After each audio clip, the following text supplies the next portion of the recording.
उसी रात लैन वांगजी को अजीब और बिखरे हुए ख्वाब आए। सुबह जागने पर उन्हें ख्वाब तो याद नहीं रहे, लेकिन ये यकीन था कि उनमें उनके शौहर ही थे। एक बार फिर उनकी सुबह अधूरी ख्वाहिशों और बेचैनी के साथ हुई। अब उन्होंने खुद को रोकने की कोशिश छोड़ दी थी और इस उलझन से जल्दी निजात पाना रोज की आदत बन चुका था। लेकिन अब खुद को संभालना मुश्किल हो रहा था, क्योंकि शौहर के ख्याल उनकी बेचैनी को और बढ़ा रहे थे। उन्होंने अपने हजारों नियमों के मुताबिक दिमाग को खाली करने की कोशिश की। उनके उस्तादों ने हमेशा सिखाया था कि जिस्म की ज़रूरतें अपनी जगह हैं, लेकिन कबीले में नफ्स खुद पर काबू रखना लाजमी है। जैसे बचपन में खाने की मेज़ पर सलीका सिखाया जाता था, वैसे ही अपनी निजी जिंदगी में भी पाबंदी ज़रूरी थी। नियमों के मुताबिक खुद को तसल्ली देते वक्त किसी और का ख्याल लाना भी गुनाह था। दिमाग को ध्यान की तरह बिल्कुल खाली होना चाहिए था। लेकिन उनके शौहर की बातें इन कड़े नियमों पर भारी पड़ जाती थीं। जब भी वांगजी इन पाबंदियों के बारे में सोचते, उनके शौहर का हंसता हुआ चेहरा और उनकी दलीलें दिमाग में गूंज उठतीं।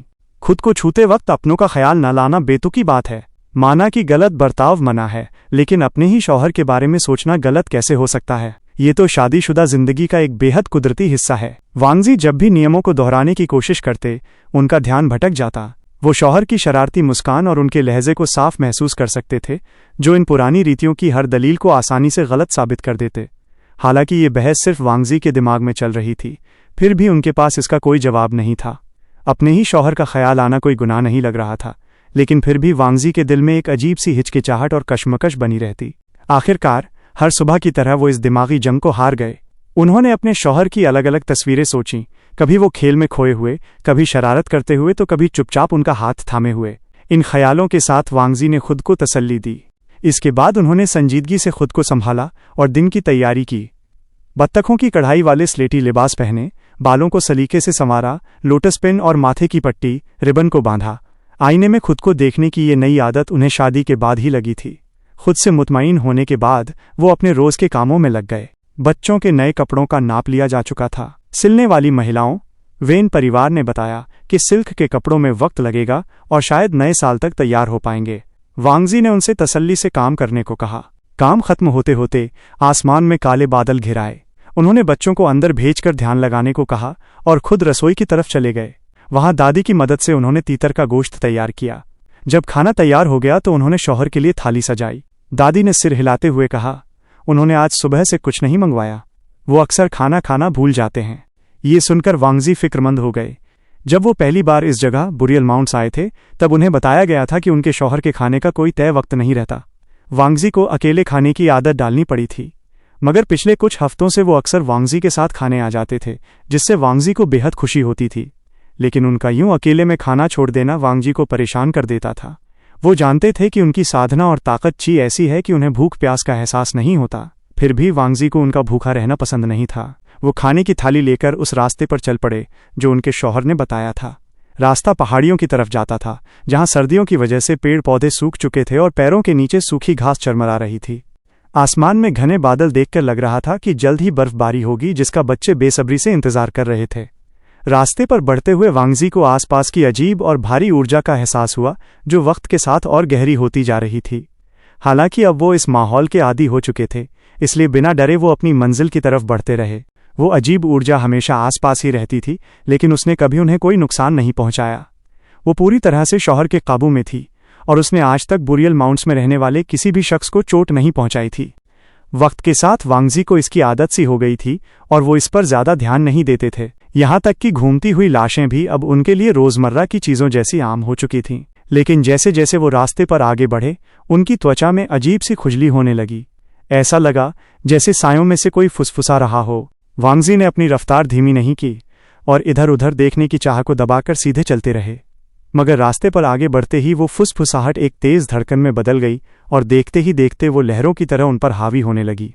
जब वो गुफा के दरवाजे पर पहुंचे तो ऐसा लगा मानो वो किसी गरजते हुए समंदर के किनारे खड़े हों। लेकिन जैसे ही उन्होंने भीतर कदम रखा, वो सारी भारी ऊर्जा एकदम शांत हो गई। बस दिमाग के किसी कोने में एक हल्की सी आहट बनकर रह गई। वांगजी ने एक गहरी सांस ली और दरवाजे पर टंगे पर्दे को हटाकर अंदर चले गए। अंदर एक बड़ी और सादगी से भरी गुफा थी, जहां एक मेज, कुछ कुर्सियां और बिसात का अधूरा खेल पड़ा था। दीवारों पर किताबों से भरी अलमारियां थीं और कुछ अजीब सी अधूरी चीजें बिखरी पड़ी थीं। हवा में खून की हल्की सी महक थी, जिसका जरिया वांगजी को समझ नहीं आया। पास ही जल रहे लुबान से तीखी और औषधीय खुशबू आ रही थी। उसके पीछे एक बड़ा पर्दा लगा था जिसने गुफा के पिछले हिस्से को छुपा रखा था। वांगजी ने खाने की थाली मेज पर रखी और वहां बिखरे हुए कागजों को सलीके से एक तरफ किया। पढ़ाई या शांत साधना के लिए ये जगह जरा भी सही नहीं थी। वांगजी सोचने लगे कि आखिर उनके शौहर ने इस जगह को क्यों चुना। शायद सिर्फ अकेलेपन और आबादी से दूर रहने के लिए। वहां की खामोशी दिल को भारी कर रही थी। वांगजी उन्हें आवाज देकर ये सन्नाटा तोड़ना नहीं चाहते थे, लेकिन इसकी जरूरत भी नहीं पड़ी। पर्दा हटा और उनके शौहर सामने आ गए। बाल बिखरे हुए थे और कपड़े पूरी तरह से मुड़े तुड़े थे। उनकी धुंधली आंखों को देखकर लग रहा था कि वो या तो अभी अभी सोकर उठे हैं या फिर रात भर जागकर साधना कर रहे थे। अरे शौहर! वांगजी को देखते ही शौहर के चेहरे पर मुस्कान आ गई। वांगजी ने सम्मान से सिर झुकाया और गुफा का जायजा लिया। वो उनकी इस जगह की तारीफ करना चाहते थे, लेकिन ऐसा करना मुश्किल था। उन्होंने शौहर की इस रहस्यमयी जगह को एक आलीशान पुस्तकालय जैसा सोचा था, मगर ये सीलन भरी गुफा देखकर उन्हें थोड़ी निराशा हुई। शौहर शायद उनके दिल की बात भांप गए, इसलिए उनकी मुस्कान में थोड़ी झेप आ गई।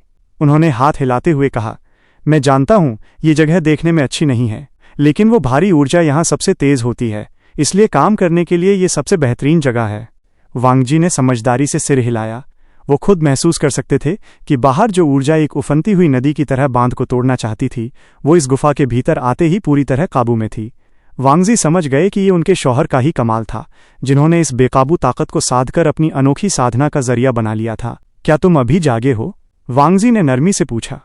शौहर ने इस सीधे से सवाल पर जरूरत से ज्यादा सोचा, अपना सिर खुजलाया और बोले, सच कहूं तो शायद मैं कल रात सोना ही भूल गया। उन्होंने वांगजी के चेहरे के भाव देखकर तुरंत आंखें मटकाईं। अरे मुझे ऐसे मत देखो, हम जैसे साधकों को सोने की जरूरत नहीं होती। वांगजी के माथे पर शिकन आ गई। इसका ये मतलब नहीं कि वक्त की पाबंदी का कोई फायदा नहीं होता। भले ही शौहर को खाने या सोने की जरूरत ना हो, लेकिन वांगजी को लगता था कि खुद को सेहतमंद रखने के लिए सिर्फ अपनी आंतरिक शक्ति पर भरोसा करना ठीक नहीं है। शरीर को कुदरती तरीके से संभालना बेहतर होता है, न कि अपनी ताकत को यूं ही जाया करना। शौहर ने एक ठंडी सांस ली और गर्दन सहलाते हुए बोले, अच्छा बाबा, तुम सही कह रहे होगे, लेकिन मैंने तुम्हें यहाँ एक खास मदद के लिए बुलाया है। ये सुनकर वांगजी की उत्सुकता बढ़ गई। जब शौहर उन्हें पर्दे के पीछे ले गए तो वहां का नज़ारा देखकर वो हैरान रह गए। वहां एक छोटा सा रहने का हिस्सा था, जहां बिस्तर बिखरा पड़ा था, संदूक खुला था और कपड़े हर तरफ फैले थे। एक स्टैंड पर गर्म पानी का कटोरा, साबुन और तौलिया रखा था। वांगजी को उलझन में देखकर शौहर ने हाथ में उस्तरा रेजर उठा लिया। दाढ़ी बनाना कितना मुसीबत का काम है, उन्होंने उस्तरे को घूरते हुए कहा। वक्त की बर्बादी है। एक बार मैंने इस काम को तेज करने के लिए एक जादुई ताबीज तलिस्मान बनाने की कोशिश की थी। वांगजी ने हैरानी से अपनी भौहें उठाईं। शौहर ने मुस्कुराते हुए कहा, हाँ, वो उतना अच्छा नहीं रहा। बस ये समझ लो कि मेरे जख्म जल्दी ठीक हो जाते हैं, और अच्छा हुआ कि वैन किंग खून रोकने वाली जड़ी बूटियों के साथ पास ही थी। लापरवाह! वांगजी ने धीरे से आह भरी। वो शौहर के ताबीज बनाने के हुनर के कायल थे। जहां दूसरे साधक इसका इस्तेमाल सिर्फ कभी कभार करते थे, वहीं इनके शौहर ने रोजमर्रा के कामों को आसान बनाने के 1000 तरीके ढूंढ लिए थे। वो बेहद काबिल थे। फिर भी कुछ काम पुराने और सलीके के तरीकों से ही होने चाहिए, और दाढ़ी बनाना उन्हीं में से एक था। बिल्कुल सही, शौहर ने हंसते हुए हामी भरी। लेकिन मैं कुछ सोच रहा था। ये कहते हुए वो वांगजी के और करीब खिसक आए। मैंने अपने शौहर से पहले ही बहुत से मुश्किल कामों में मदद ले ली है। कमल की फसल की देखरेख, पैसों का हिसाब किताब रखना, बच्चों को संभालना। सच कहूं तो मुझ जैसे काहिल इंसान के लिए शौहर का होना बड़े फायदे की बात है। तो क्या मुझे अपने इस बेचारे शौहर का कुछ और फायदा नहीं उठाना चाहिए? उनकी मुस्कान और गहरी हो गई। उन्होंने वांगजी के सामने उस तरह लहराया, शायद वो मेरी दाढ़ी बनाने में मदद कर दें। वांगजी ने हैरान होकर कई बार पलकें झपकाईं। उन्होंने इस तरह की मदद की उम्मीद बिल्कुल नहीं की थी। उनके शौहर उन्हें इस बेहद सुनसान और निजी जगह पर लाए थे, जहां कोई उनकी बात नहीं सुन सकता था। वांगजी को लगा था कि कोई गंभीर सियासी मसला होगा या वेन परिवार पर कोई आफत आई होगी। उन्होंने ये कभी नहीं सोचा था कि उन्हें संवारने जैसे निजी काम के लिए बुलाया गया है। बहरहाल ये ख्वाहिश उन्हें बुरी नहीं लगी, बल्कि इससे उनके दिल की धड़कनें तेज हो गईं। बचपन में वांगजी ने शादी को लेकर कभी फालतू ख्वाब नहीं बुने थे, क्योंकि कबीले में ऐसी सोच की मनाही थी। लेकिन अगर वो कभी सोचते तो शायद यही सोचते कि वो अपने शौहर की दाढ़ी बना रहे हैं या उनके बाल संवार रहे हैं, और बदले में शौहर उनके माथे की पट्टी बांध रहे हैं। वांगजी ने थोड़े से हिचकिचाते हुए उस तरह हाथ में ले लिया। अपने शौहर को इस तरह इतने करीब से छूना उनके जज्बात को बेकाबू कर रहा था, लेकिन वो ये चाहते थे, दिल से चाहते थे। इसलिए उन्होंने खुद को संभाला और हामी में सिर हिला दिया। घबराओ मत, इसकी धार तेज है। मैंने अभी इसे पहना किया है। शौहर उनकी हिचकिचाहट की वजह नहीं समझ पाए और ये वांगजी के लिए अच्छा ही रहा ताकि उनका संकोच छुप सके। उन्होंने उस्तरे और बाकी सामान को देखा और तसल्ली से साबुन का झाग तैयार करने लगे। लेकिन जब वो झाग लगाने के लिए आगे बढ़े तो उनकी सांसें थम सी गईं। अगर उनके शौहर इतने हसीन न होते तो ये काम आसान होता। उनकी वो गहरी चमकती हुई आंखें और शरारती मुस्कान वांगजी को बेचैन कर रही थी। शौहर के ढीले कपड़ों से झलकती उनके बदन की गर्माहट वांगजी का ध्यान भटका रही थी। वांगजी ने अपनी नजरें सिर्फ काम पर टिकाए रखीं। वो यहाँ उन्हें निहारने नहीं आए थे बल्कि एक काम पूरा करने आए थे। उन्होंने बेहद एहतियात से झाग लगाना शुरू किया। लाख कोशिशों के बाद भी उनका पूरा ध्यान शौहर के होठों और ठुड्डी पर ही था। वो सोचने से खुद को रोक नहीं पा रहे थे कि उन होठों को छूना कैसा एहसास होगा। वांगजी का गला सूखने लगा था। वो इतने करीब थे कि एक दूसरे की सांसें महसूस कर सकते थे। उन्होंने अपनी घबराहट को छुपाने के लिए अपनी सांसों को वैसे ही काबू में रखा जैसे वो ध्यान लगाते वक्त करते थे। फिर उन्होंने उस्तरे को शौहर की ठुड्डी पर रखा और काम शुरू किया। जैसे ही उस्तरा बदन को छुआ, शौहर बिल्कुल शांत हो गए। उस्तरा तेज था, इसलिए वांगजी बहुत धीरे धीरे और हल्के हाथों से काम कर रहे थे। ये बेहद अनोखा एहसास था। उन्होंने अपनी दाढ़ी तो हमेशा खुद बनाई थी, लेकिन किसी दूसरे की दाढ़ी वो पहली बार बना रहे थे। आज तक किसी ने उनसे इतना निजी हक नहीं मांगा था। शुरुआत में थोड़ी मुश्किल हुई, लेकिन धीरे धीरे वांगजी एक लय में आ गए। झाग लगाना, उस्तरा साफ करना और फिर गीले कपड़े से त्वचा को पोंछना। कमरे में शौहर की खुशबू महक रही थी। गुफा के सन्नाटे में उनकी सांसों की आवाज साफ सुनाई दे रही थी। शौहर का इस तरह चुपचाप बैठना अजीब था, क्योंकि वो कभी शांत रहने वाले इंसान नहीं थे। उन्हें हमेशा बोलना, चलना और हाथ हिलाना पसंद था। यहाँ तक कि उनकी आंतरिक ऊर्जा भी हमेशा एक आज़ाद परिंदे की तरह फड़फड़ाती रहती थी। लेकिन इस वक्त हिलना खतरनाक हो सकता था। भले ही वो एक ताकतवर साधक थे जिन पर बीमारी या उम्र का असर नहीं होता था, लेकिन जख्म तो उन्हें भी लग सकता था। गले पर लगा एक तेज कट उन्हें भी गहरा नुकसान पहुंचा सकता था। इसलिए वो वांगजी के हाथों के सामने बिल्कुल बेबस और शांत बैठे रहे। शौहर लगातार वांगजी को ही देख रहे थे। वांगजी इस बात को महसूस कर पा रहे थे, लेकिन उनमें नजरें मिलाने की हिम्मत नहीं थी। इस माहौल में आंखें मिलाना जज्बात को और बढ़ा देता। अगर वो इस वक्त उनकी आंखों में देख लेते तो शायद खुद पर काबू खो बैठते। उनके मुंह से वो बात निकल जाती जो वो कब से छुपाए बैठे थे। तुम मुझे अपने करीब क्यों नहीं आने देते? क्या मुझसे कोई खता हुई है? मुझे बताओ कि मैं तुम्हारे काबिल कैसे बनूं? उनकी गर्दन के पीछे शर्म और बेचैनी की लाली दौड़ गई, जिसे उन्होंने अनदेखा किया। उन्होंने गर्म तौलिए से शौहर का चेहरा पोंछा और पास ही रखे खुशबूदार तेल की हल्की सी परत उनके चेहरे पर लगा दी। काम पूरा करके जब वो पीछे हटे तो उन्होंने देखा कि शौहर का चेहरा ताज़ा और हल्का गुलाबी हो चुका था। लेकिन वांगजी का ध्यान शौहर की आंखों पर गया, जिनमें एक अजीब सी गहराई और शिद्दत थी। उस नज़र का असर वांगजी पर किसी गहरे जादू की तरह हुआ, जिसने उनकी सांसें रोक दीं। वांगजी ने सलीके से एक कदम पीछे लिया और हाथ बांधकर खड़े हो गए। शौहर की नज़र उस्तरे पर गई और उन्होंने शायद वांगजी की इस बेचैनी को भांपा नहीं। बस इतना ही? शौहर ने धीरे से पूछा। वांगजी उलझन में पड़ गए और हिचकिचाते हुए बोले, हमारे कबीले में इसी तरह किया जाता है। अगर किसी और जगह का कोई अलग तरीका था तो वांगजी को उसकी खबर नहीं थी। उन्हें लगा कि शायद शौहर साबुन और पानी से इतर कुछ और उम्मीद कर रहे थे। अच्छा, समझ गया। शौहर ने अपना सिर झुकाया। उनके चेहरे पर पहले एक अजीब सा भाव आया, जो अगले ही पल नरम पड़ गया। शायद वो समझ गए थे कि उनके इस सवाल से वांगजी थोड़े परेशान और उलझन में आ गए हैं। नहीं, मैं निराश नहीं हूं। बिल्कुल नहीं। तुमने बहुत बेहतरीन काम किया है। उन्होंने अपनी ठुड्डी पर हाथ फेरकर काम का मुआयना किया और फिर तह किए हुए कपड़ों की तरफ इशारा किया। पर्दे की ओर देखते हुए उन्होंने कहा, तुमने आसपास नजर नहीं दौड़ाई। लैन वांगजी ने इस बात पर गौर किया और पूछा, क्या तुम मुझे दिखाना चाहते हो? उनके शौहर ने एक बार फिर उन्हें उसी गहरी और अजीब नजरों से देखा। ऐसा लगा जैसे वो किसी धुंधले पानी के अंदर झांककर उसकी तह में कुछ ढूंढने की कोशिश कर रहे हों। एक लंबे सन्नाटे के बाद उन्होंने कहा, शायद आज नहीं। वांगजी ने सलीके से हामी में सिर हिलाया। उनके शौहर उन्हें कुछ देर और निहारते रहे। फिर उन्होंने पूछा, क्या तुम नाराज हो? वांगजी ने दोबारा पलकें झपकाईं।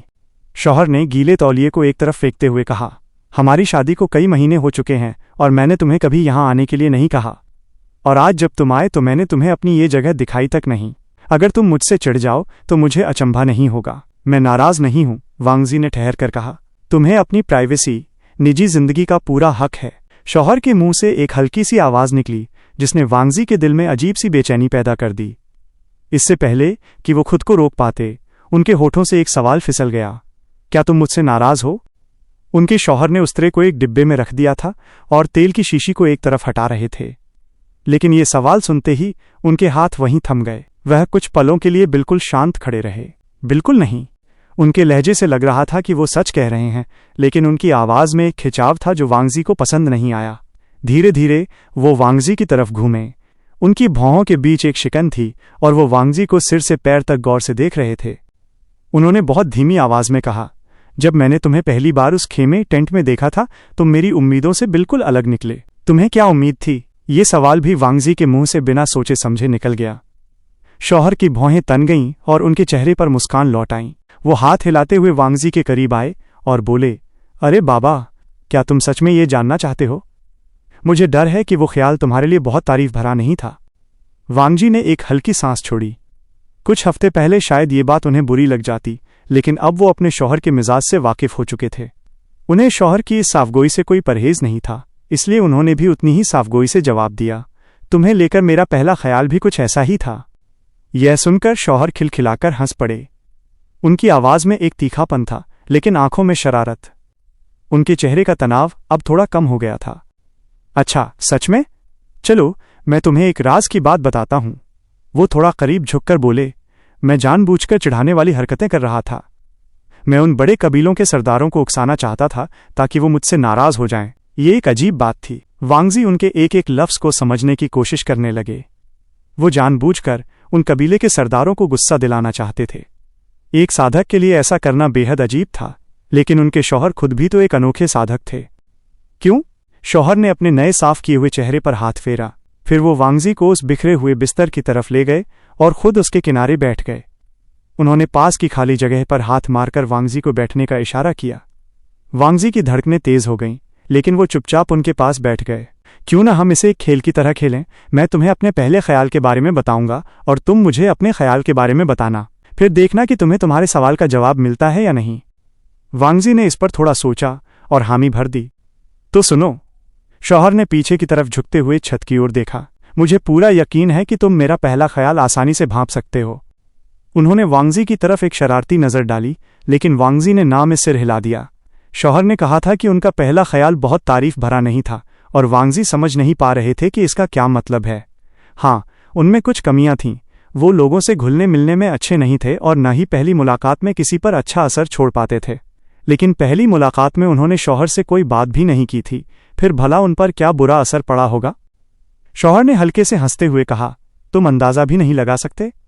मेरे शौहर सचमुच बहुत सीधे हैं। उन्होंने अपना कंधा वांगजी के कंधे से छुआया। साफ लफ्जों में कहूं तो मुझे लगा कि तुम दुनिया के सबसे हसीन इंसान हो जिसे मैंने आज तक देखा है। ये वांगजी की बदनसीबी थी कि वो इस वक्त उनके इतने करीब बैठे थे। शर्म की एक तेज लहर उनके गले से होती हुई कानों तक पहुंच गई, जिसे छुपाना अब मुमकिन नहीं था। उनके शौहर एक बार फिर हंस पड़े और इस बार उनकी हंसी में कोई बनावट नहीं थी। अरे, क्या तुम्हें पता है कि जब तुम शर्माते हो तो तुम्हारे कान का ये हिस्सा बिल्कुल लाल हो जाता है? उन्होंने आगे बढ़कर अपने अंगूठे से वांगजी के कान के ऊपरी हिस्से को हल्के से छुआ। ये बहुत प्यारा लगता है। उनका ये छूना बेहद हल्का था, लेकिन इसने वांगजी के भीतर जैसे एक आग सी लगा दी। उन्हें लगा कि ये लाली अब उनके पूरे बदन में फैल रही है, जो एक अजीब सी गर्माहट बनकर उनके दिल और रूह को बेचैन कर रही थी। वांगजी ने खुद को संभालने के लिए अपनी सारी साधना और ध्यान की ताकतों को लगा दिया। उन्होंने अपनी नजरें फेर लीं, जिससे शौहर को हंसने का और मौका मिल गया। और मेरा दूसरा ख्याल था, हे भगवान, ये शख्स तो मुझे बिल्कुल पसंद नहीं करता। शौहर की आवाज में एक झूठी सी नाराजगी थी। वांगजी ने खुद को मजबूर किया कि वो अपनी नजरें उठाएं और उनकी तरफ देखें। शौहर ने एक शरारती मुस्कान के साथ कहा, तुम पूरे वक्त मुझे घूर रहे थे। तुम्हें अंदाजा है, तुम्हारा बेचारा भाई कूटनीति से सब संभालने की कोशिश कर रहा था और बाकी कबीलों के सरदार तो खौफ के मारे कांप रहे थे, लेकिन तुम मुझे ऐसे देख रहे थे जैसे मैं कोई बिगड़ा हुआ चेला हूं जिसे कोड़े लगने चाहिए। वांगजी को लगा कि ये सच ही था। उन्हें शौहर का वो बेपरवाह अंदाज पसंद नहीं आया था। शौहर का हर एक कदम उनके कबीले के कड़े नियमों के खिलाफ था। वांगजी का इरादा उन्हें घूरने का नहीं था, लेकिन वो अपनी नापसंदगी छुपाने में कभी माहिर नहीं रहे। उनके भाई तो नापसंद लोगों से बात करते वक्त भी अपनी झुंझलाहट छुपाकर नरमी से बात कर लेते थे, मगर वांगजी बिल्कुल अपने ताया अंकल जैसे थे। अगर उन्हें किसी का बर्ताव गलत लगता तो वो उनके चेहरे पर साफ दिखने लगता। शौहर ने अपने पैर फैलाए और अपने जूतों को देखते हुए बोले, मेरा तीसरा ख्याल था ओह, तो ये हैं वो बेहद धार्मिक और उसूलों के पक्के इंसान जिनके बारे में दुनिया बातें करती है। शौहर के चेहरे पर फिर वही एक बेजान सी मुस्कान आई। शायद ये बहुत कड़े और जिद्दी हैं, जिनमें कोई लचीलापन नहीं है। मैं शर्त लगा सकता हूं कि इन्होंने अपनी पूरी जिंदगी में कभी कोई फिजूल या नियमों के खिलाफ काम नहीं किया होगा। वांगजी खामोशी से सुनते रहे। उन्हें समझ नहीं आया कि क्या कहें। वो जानते थे कि दुनिया उन्हें इसी नज़र से देखती है और ये गलत भी नहीं था। उन्होंने हमेशा संजीदा और नेक रहने की कोशिश की थी। वो कड़े और नियमों के पाबंद थे, जैसा कि शौहर ने कहा था, लेकिन शादी के बाद से ये बातें बदल चुकी थीं। वो एक पराई जगह पर रहकर इतने कड़े नहीं रह सकते थे और न ही शौहर के घर में खुद को किसी नियम में बांध सकते थे। वांगजी को उम्मीद थी कि वो आज भी नेक इंसान हैं, लेकिन अब वो पहले जितने संजीदा नहीं रहे थे। जब बच्चे हर वक्त आपका ध्यान खींचने के लिए शोर मचाते हों तो संजीदा रहना मुश्किल हो जाता है।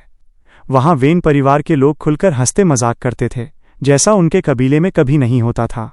उनके शौहर रोज कम से कम 1 घंटा उन्हें छेड़ने में बिताते थे। इस सब ने शायद वांगजी के उस कड़ेपन को धीरे धीरे खत्म कर दिया था, और अचंभा ये था कि वांगजी को इस बदलाव से कोई एतराज नहीं था। मैंने सोचा था, शौहर ने बात जारी रखी, इस इंसान की सोच पारंपरिक साधना को लेकर बहुत कड़क होगी। शायद इन्हें लगता होगा कि मैं जो कर रहा हूं वो एक बहुत बड़ा गुनाह है। ये लफ्ज़ हवा में तैरते रहे। वांगजी इसका इनकार नहीं कर सकते थे, क्योंकि ये भी सच था। उनके कबीले में साधना के सही रास्तों को लेकर बहुत सख्त नियम थे। कोई भी शौहर के इस अनोखे तरीके को सही नहीं मानता था। बेशक उनका कबीला एक अमर साधक को नाराज नहीं करना चाहता था, इसलिए उन्होंने अपनी नापसंदगी और डर को दिल में ही छुपाए रखा था। लेकिन वांगजी को बचपन से यही सिखाया गया था कि शौहर का ये तरीका सरासर गलत है। मगर आज इस बात पर यकीन करना मुश्किल था। उनके शौहर वैसे क्रूर और भयानक जीव बिल्कुल नहीं थे जैसा वांगजी ने सोचा था। उस भारी ऊर्जा का इस्तेमाल करने के बाद भी उनका दिल और मिजाज मैला नहीं हुआ था। वो बच्चों से बेहद प्यार करते थे। वेन परिवार के लिए उनके दिल में इज्जत थी और वो सबके साथ बहुत सब्र से पेश आते थे। यहां तक कि इस जगह पर घूमने वाली लाशें भी परेशान नहीं दिखती थीं। पुराने कबीले के सरदार अपनी कठपुतलियों को सिर्फ जंग का सामान समझते थे और उन्हें मैदान में मरने के लिए झोंक देते थे, लेकिन इस जगह की लाशों के साथ इंसानी नौकरों जैसा बर्ताव होता था। उनके पास कपड़े, बिस्तर और रहने के लिए घर थे। कोई उन्हें पीटता नहीं था और न ही हथियार की तरह इस्तेमाल करता था। वो आज़ादी से घूम सकते थे और उनसे कोई ऐसा काम नहीं कराया जाता था जिसे जिंदा इंसान करने से मना कर दे। बेशक मरे हुए शरीरों को दोबारा जगाना और भटकती रूहों को उनमें डालना नियमों के मुताबिक गुनाह था। वांगजी अपने कबीले की सीख की वजह से ये जानते थे कि जो शौहर कर रहे हैं वो गलत है, लेकिन जब वो उन लाशों को, बच्चों को देखकर मुस्कुराते या गुनगुनी धूप का मजा लेते देखते तो उन्हें शौहर की बात में कोई गुनाह नजर नहीं आता था। वांगजी खामोश रहे। वो अपने दिल के जज्बात और अपने कबीले के नियमों के बीच का फर्क मिटा नहीं पा रहे थे। शौहर ने उनकी तरफ एक सपाट मुस्कान से देखा, जैसे वो समझ गए हों कि वांगजी के पास उनकी बात का कोई जवाब नहीं है। फिर उन्होंने वांगजी के घुटने को हल्के से छुआ। अब तुम्हारी बारी है। वांगजी ने अपने ख्यालों को समेटने की कोशिश की। अब जब वो उस बारे में सोच रहे थे तो उन्हें ठीक से याद भी नहीं था कि पहली बार शौहर को देखकर उन्होंने क्या महसूस किया था। हालांकि इस बात को सिर्फ 3 महीने ही हुए थे, लेकिन ऐसा लगता था जैसे वो किसी पिछले जन्म की बात हो। वांगजी को लगता था कि वो तब कोई और शख्स थे। फिर भी उन्हें अपना एक ख्याल अच्छी तरह याद था। मुझे भी तुम बहुत हसीन लगे थे, उन्होंने बहुत धीमी आवाज में कहा। ये सुनकर शौहर जोर से हंस पड़े। अरे वाह, सच में? क्या मैं दुनिया का सबसे हसीन इंसान लगा? उन्होंने किसी शर्मीली लड़की की तरह नाटक करते हुए अपनी पलकें झपकाईं। वांगजी ने उन्हें धक्का देने की चाह को मुश्किल से रोका। उन्होंने मान लिया। ये सच था, उनके शौहर वाकई बेहद खूबसूरत थे और वांगजी इस बात को अनदेखा नहीं कर पाए थे। हालांकि उस वक्त दिमाग में और भी बहुत सी बातें थीं, जैसे जंग के हालात और एक ताकतवर साधक के साथ मिलकर रणनीति बनाने का खतरा। जब शौहर वहां पहुंचे थे तो वांगजी का दिमाग कई उलझनों से भरा था, लेकिन फिर भी वो शौहर की खूबसूरती को देखना नहीं भूले थे। शौहर की मुस्कान अब थोड़ी नर्म पड़ गई थी। उन्होंने वांगजी के कंधे को दोबारा छुआ। मैं तो बस तुम्हें छेड़ रहा था। तुम्हें मुझे वही तारीफ लौटाने की जरूरत नहीं है जो मैंने तुम्हारी की थी। ये सच है, तुम बहुत खूबसूरत हो। इस बात में शर्माने जैसी कोई वजह नहीं थी, लेकिन फिर भी वांगजी का चेहरा तमतमा उठा और उन्होंने बात बदलने के लिए जल्दी से कहा, मैं तुम्हारी आंतरिक शक्ति ची को देखकर भी हैरान था। मैंने आज तक ऐसा कुछ महसूस नहीं किया था। वांगजी को यकीन था कि वहां मौजूद किसी भी शख्स ने ऐसा अनुभव नहीं किया होगा। जो भी शक्ति को महसूस कर सकता था, उसके लिए शौहर की ताकत हैरान करने वाली थी। जैसे ही उन्होंने खेमे में कदम रखा था, उनकी ताकत ने सबको बेचैन कर दिया था।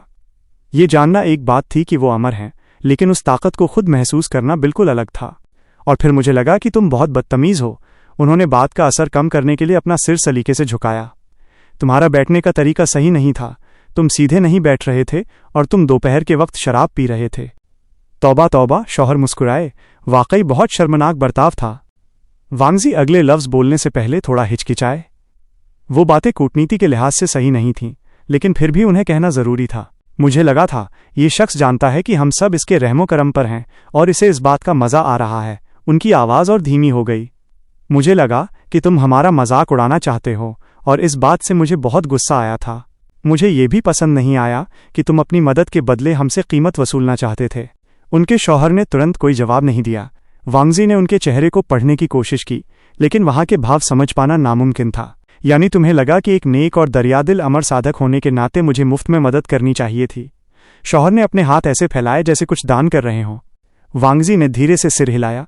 कहा जाता था कि अमर साधक दुनिया की मोह माया से ऊपर होते हैं, लेकिन वांगजी अब समझ चुके थे कि ये एक नासमझी भरी सोच थी। भले ही वो खुद को दुनिया से अलग रखना चाहें, लेकिन उनकी भी अपनी ज़रूरतें थीं। उन्हें खुद के लिए शायद खाने की ज़रूरत न हो, लेकिन बाकी चीज़ें तो चाहिए थीं, कपड़े, मकान, और अगर वो शिष्यों को संभालते हैं तो उनके रहने खाने का इंतज़ाम। साबुन, स्याही, धागा और जड़ी बूटियां हवा और धूप से तो नहीं आ सकती थीं। उस वक्त वांगजी को शौहर की शर्तों पर बहुत गुस्सा आया था, लेकिन अब वो समझ रहे थे कि उनका खुद का कबीला भी पूरी तरह मुफ्त में काम नहीं करता था। भले ही वो सीधे तौर पर आम लोगों से पैसे नहीं लेते थे, लेकिन लोग कबीलों को टैक्स देते थे, जिससे उन साधकों के रहने और खाने का खर्च चलता था जो दुनिया से बुराई का खात्मा करते थे। देखा जाए तो कोई भी कबीला बिना फायदे के काम नहीं करता था। कबीलों के पास अपनी ज़मीनें थीं, फसलें थीं और चांदी की खदानें थीं। आम लोग उनकी फसलों को खरीदते और उनकी सेवा करते थे। इस तरह लोग अपनी हिफाजत के बदले कबीलों को कीमत चुकाते थे। फिर अगर शौहर ने अपनी मेहनत की कीमत मांगी तो वो गलत नहीं था, लेकिन मैं बाकी कबीले के सरदारों से भी बहुत चिढ़ा हुआ था। वांगजी ने एक असहज खामोशी के बाद बात आगे बढ़ाई। वो सब खौफ के मारे तुम्हारे सामने गिड़गिड़ा रहे थे या तुम्हें खुश करने की चापलूसी कर रहे थे? वो नज़ारा बेहद शर्मनाक था। शौहर ने फिर से एक हल्की सी आवाज़ निकाली। हाँ, याद आया। जब वो लोग मुझे अपनी कबीले की लड़कियां सौंपने की बातें कर रहे थे, तब तुम्हारे चेहरे पर घृणा साफ दिख रही थी। शौहर के चेहरे पर भी उस बात को याद करके नापसंदगी उभर आई, लेकिन उनके होठों के कोनों पर एक हल्की सी शरारत भी थी। वो कोई सम्मानजनक बर्ताव नहीं था, वांगजी ने कड़े लहजे में कहा। वह पेशकश बेहद शर्मनाक थी। उन्हें ऐसी बातें जुबान पर भी नहीं लानी चाहिए थी। मदद के बदले चांदी, रेशम या नमक देना तो एक व्यापारिक सौदा था और इसमें कोई बुराई नहीं थी, लेकिन किसी को बिस्तर की सेवा के लिए सौंपना बेहद घटिया बात थी। उन सरदारों को अपनी इस हरकत पर शर्म आनी चाहिए थी। वांगजी ने अपनी जिंदगी में कभी इतनी घृणा महसूस नहीं की थी जितनी उन सरदारों की बातें सुनकर हुई थीं। तभी मैंने कहा था कि मैं इन सब चीज़ों के बजाय शादी करना चाहूँगा। शौहर ने अपनी नाक सिकोड़ते हुए बात पूरी की। वो एक शख्स, मुझे उसका नाम याद नहीं, उसे इस बात पर बहुत गुस्सा आया था कि मैंने सबको वहां सिर्फ अपनी पसंद चुनने के लिए इकट्ठा किया है। शौहर धीरे से मुस्कुराए, लेकिन वो मुस्कान जल्दी ही गायब हो गई और वो संजीदगी से वांगजी की तरफ घूमे। फिर मैंने तुम्हें चुना। उस वक्त मेरे बारे में तुम्हारा क्या ख्याल था? उनका लहजा हमेशा की तरह बेपरवाह नहीं बल्कि बहुत गंभीर था। वांगजी ने बहुत सोच समझ कर जवाब दिया। मैं उस वक्त कुछ सोच ही नहीं पाया था। मुझे तुम्हारा ये फैसला समझ नहीं आया था। उस पल वो इतने हैरान और परेशान थे कि कुछ सोच पाना मुमकिन नहीं था। बाद में एक अनजाने डर ने उनके दिमाग को घेर लिया था। वो शौहर के इस कदम की वजह नहीं ढूंढ पा रहे थे और इसी उलझन ने उनके डर को और बढ़ा दिया था। हद से ज्यादा सीधा होना भी अच्छी बात नहीं है, शौहर ने वांगजी के घुटने को हल्के से टोकते हुए कहा। वांगजी ने ना में सिर हिलाया और अपनी गोद में बंधे हाथों को थोड़ा और कस लिया। नहीं, ये सीधापन नहीं है। अगर तुम्हें किसी ताकतवर साधक या तलवारबाजी में माहिर इंसान की ज़रूरत थी, या फिर, उनकी आवाज़ थोड़ी सी लड़खड़ाई, किसी खूबसूरत शख्स की तलाश थी, तो मैं समझ सकता हूं कि तुमने मुझे क्यों चुना। लेकिन मुझे ये समझ नहीं आया कि तुम्हें इन सब चीज़ों की ज़रूरत ही क्यों थी। तुम शादी क्यों करना चाहते थे? सच को स्वीकार करना कोई बुराई नहीं थी। जब कबीले के सरदारों ने शौहर से उनके फैसले की वजह पूछी थी, तो शौहर ने साफ कहा था, लैन कबीले के छोटे कुंवर सबसे हसीन, सबसे काबिल और सबसे ताकतवर साधक हैं। बेशक वांगजी के बड़े भाई हर मामले में उनसे बेहतर थे, लेकिन शौहर किसी कबीले के मुखिया को हटाकर दुनिया के निज़ाम को बिगाड़ना नहीं चाहते थे। और अगर सरदारों को अलग रख दिया जाए तो शौहर की शर्तों के मुताबिक वांगजी का चुना जाना तय था। वहां मौजूद किसी भी शख्स को इस बात पर अचंभा नहीं था कि वांगजी को क्यों चुना गया, लेकिन बड़ा सवाल ये था कि एक अमर साधक को हमसफर की जरूरत क्यों पड़ी। ये सवाल हफ्तों से वांगजी के दिमाग में एक अनसुलझी पहेली की तरह घूम रहा था। उनके शौहर ने बेपरवाही से अपने कंधे उचकाए। कुछ लोगों को ये अच्छा लगता है, उन्होंने सहजता से कहा। शादीशुदा होना? हाँ, वांगजी ने बात मानी, लेकिन मैं ये नहीं समझ पाया कि एक अमर साधक शादी की इच्छा क्यों रखेगा। शौहर ने कुछ सोचते हुए गुफा की दीवार की तरफ देखा। शायद उन्हीं वजहों से जिनसे कोई आम इंसान करता है। दोनों में कोई बहुत ज्यादा फर्क नहीं है। उनकी आवाज में थोड़ी सी कड़वाहट थी। जिंदगी चाहे आम इंसान की हो या अमर साधक की, जीने का तरीका वही रहता है। अमर होने पर वक्त थोड़ा ज्यादा मिल जाता है। वांगजी ने इस बात पर गौर किया। यह जवाब किसी हद तक निराश करने वाला था। हमेशा सिखाया जाता था कि अमरता पाना ही साधना का आखिरी और सबसे बड़ा मकाम है, जिससे इंसान को परम ज्ञान, शांति और ठहराव मिलता है। लेकिन यह जानकर वांगजी को थोड़ी हैरत हुई कि अमरता का मतलब सिर्फ एक ताकतवर आंतरिक शक्ति और कभी न खत्म होने वाली जवानी है। अगर ज्ञान और शांति न हो तो ताकत और जवानी बेमानी है। अगर अमर साधक भी आम इंसानों की तरह ही गलतियां करते हुए इस अनंत काल के सफर पर भटक रहे हैं, तो वांगजी को अपने शौहर की इस तकदीर पर तरस आने लगा। उनके शौहर ने एक लंबी और गहरी सांस छोड़ी। लेकिन तुम ये नहीं समझ पाए कि मैं शादी क्यों करना चाहता था, उन्होंने धीरे से कहा। शायद तुम अब भी इस बात को नहीं समझ पा रहे हो। वांगजी ने नामे सिर हिलाया और अपनी नजरें शौहर के चेहरे पर टिकाए रखीं। उन्हें लगा कि शायद यही वो पल है जब शौहर उनके सारे सवालों के जवाब दे देंगे। आखिर तुमने शादी का फैसला क्यों किया? तुमने मुझे ही क्यों चुना? और तुमने आज तक मुझे छुआ क्यों नहीं? वो हर जवाब को स्वीकार करने के लिए तैयार थे, बशर्ते वो सच हो। लेकिन उनके शौहर ने अपनी झुकी हुई नजरों से उस पर्दे की तरफ देखा और फिर एक ठंडी सांस ली। मैंने तुम्हारे सवाल का जवाब नहीं दिया, है ना? उन्होंने वांगजी की तरफ एक सरसरी नजर डाली। तुमने मुझसे पूछा था कि मैं उन कबीले के सरदारों को क्यों उकसाना चाहता था। वांगजी ने फिर सिर हिलाया। शौहर ने कोई ऐसा जवाब नहीं दिया था जिसे वो समझ पाते। उन्हें लगा कि शौहर ने इस लंबी बातचीत में कोई सुराग तो जरूर दिया है, लेकिन ये बिल्कुल वैसा ही था जैसे रेत के ऊंचे ढेर में सोने का कोई छोटा सा टुकड़ा ढूंढना। वांगजी को समझ नहीं आ रहा था कि वो कहाँ से सोचना शुरू करें। उनके शौहर ने फिर एक लंबी सांस ली। लैन वांगजी। वो बिस्तर पर पालथी मारकर बैठ गए। क्या मैं तुम्हें इस नाम से बुला सकता हूं? वांगजी ने हाँ में सिर हिलाया। शौहर ने अपनी नाक सिकोड़ते हुए कहा, ये बहुत औपचारिक फॉर्मल लगता है। क्यों ना मैं तुम्हें तुम्हारे असली नाम से बुलाऊं? वांगजी ने तुरंत हामी भर दी। आखिर वे शादीशुदा थे और शौहर का उन्हें नाम से बुलाना बिल्कुल सही था। वो अपने शौहर के मुंह से अपना नाम सुनने के लिए बेताब थे। बहुत वक्त बीत चुका था जब किसी ने उन्हें आज हान कहकर पुकारा हो। अगर उनके शौहर ऐसा करते तो उन्हें बहुत अच्छा लगता। शौहर के होठों पर एक हल्की सी मुस्कान आई और उन्होंने आगे बढ़कर वांगजी का हाथ थाम लिया। अरे, मुझे माफ करना, शादी के कागजात पर सिर्फ लैन वांगजी ही लिखा था। तुम्हें मुझे याद दिलाना होगा कि तुम्हारा असली नाम क्या है। उनका हाथ बेहद गर्म था और उनकी उंगलियां वांगजी के हाथ पर अपनी पकड़ बना रही थीं। लैनझान, उन्होंने बहुत धीमी आवाज में कहा। लैनझान, ये बहुत प्यारा नाम है। ये वाकई बहुत सुकून देने वाला था। शौहर का वो छूना और उनकी वो धीमी आवाज वांगजी के दिल को छू गई। ये एहसास इतना खूबसूरत था कि वांगजी का दिल कुछ और करीब आने को मचल उठा, लेकिन वो चुपचाप बैठे रहे। वो बस शौहर की उंगलियों के उस हल्के दबाव को महसूस करते रहे। कुछ पलों के बाद शौहर ने वांगजी के हाथ को अपने दोनों हाथों के बीच थाम लिया। ठीक है, लैनझान। शौहर की आवाज अब बिल्कुल शांत थी। वांगजी ने जब अपनी नजरें उठाईं तो उनके चेहरे के भाव पढ़ पाना मुश्किल था। वो बहुत तोल मोल कर बोल रहे थे, जैसे हर लफ्ज को सोच समझकर चुन रहे हों। लैनझान, सच तो ये है कि इस वक्त जो कुछ भी हो रहा है, मैं खुद उसे पूरी तरह समझ नहीं पा रहा हूं। वांगजी के चेहरे पर उलझन देखकर शौहर ने थोड़ा असहज मुस्कुराते हुए कहा, ये सच है। कुछ ऐसा है जो चल रहा है और मैं उसे सुलझाने की कोशिश कर रहा हूं। मुझे लगता है कि मैं मंजिल के करीब हूं। वांगजी खामोशी से उनकी बातें सुनते रहे और उनकी आंखों में झांकते रहे। लेकिन शौहर ने अपनी नजरें झुका ली और उनके जुड़े हुए हाथों को देखने लगे। वो वांगजी की हथेली और उंगलियों को सहला रहे थे। अगर सब कुछ वैसा ही रहा जैसी मैं उम्मीद कर रहा हूं, तो मैं बहुत जल्द तुम्हें बताऊंगा कि मैंने तुमसे शादी क्यों की। शौहर ने एक गहरी सांस ली। मैं हर एक बात साफ कर दूंगा। तुम्हारा जो भी सवाल होगा, मैं उन सबका जवाब दूंगा, बहुत जल्द। उन्होंने वांगजी के चेहरे की तरफ देखा, शायद उनके हाव भाव भांपने के लिए। लेकिन वांगजी इस वक्त अपने ख्यालों को समेट नहीं पा रहे थे। चेहरे पर कोई भाव लाना तो दूर की बात थी। वो कुछ समझ नहीं पा रहे थे और उनके भीतर एक छटपटाहट और बेचैनी बढ़ने लगी थी। उनके शौहर कई बार इस बात के करीब आकर भी साफ जवाब देने से कतरा रहे थे। अब वो कह रहे थे कि वो जल्द ही जवाब देंगे, लेकिन वो भी तब जब सब कुछ उनकी उम्मीद के मुताबिक होगा। वांगजी एक उलझन भरी खामोशी में डूबे रहे। और अगर चीजें, वांगजी की सांस थोड़ी थमी, वैसी नहीं रहीं जैसी तुम उम्मीद कर रहे हो? इस सवाल में एक अजीब और भारी डर छुपा था। शौहर ने इस बात पर एक तनाव भरी मुस्कान दी। वांगजी को अचानक ये एहसास हुआ कि वो ये जानना ही नहीं चाहते कि उम्मीदें टूटने पर क्या होगा।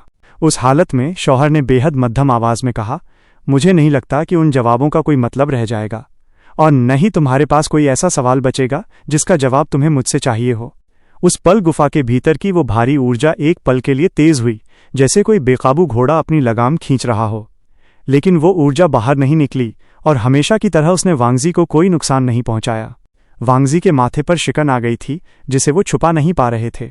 शौहर ने एक ठंडी सांस लेते हुए वांगजी का हाथ छोड़ दिया। उन्होंने हाथ को झटके से नहीं हटाया, बल्कि बेहद नरमी से उसे वापस वांगजी के घुटने पर रख दिया और हल्के से थपथपाया। मुझे माफ करना, उनके चेहरे पर एक फिक्र थी, लेकिन क्या तुम कुछ वक्त और सब्र रख सकते हो? हाँ, वांगजी ने कहा। इस बात के लिए उन्हें सोचने की जरूरत नहीं थी। वो शादीशुदा थे, इसलिए उन्हें हर हाल में सब्र करना ही था।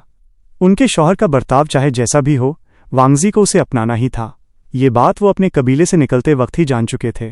लेकिन ये बात कुछ अलग थी। ऐसा लग रहा था मानो उनके शौहर उनसे सिर्फ सब्र नहीं, बल्कि उनका साथ मांग रहे हों।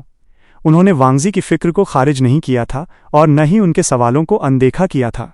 उन्होंने वक्त आने पर सारे जवाब देने का वादा किया था।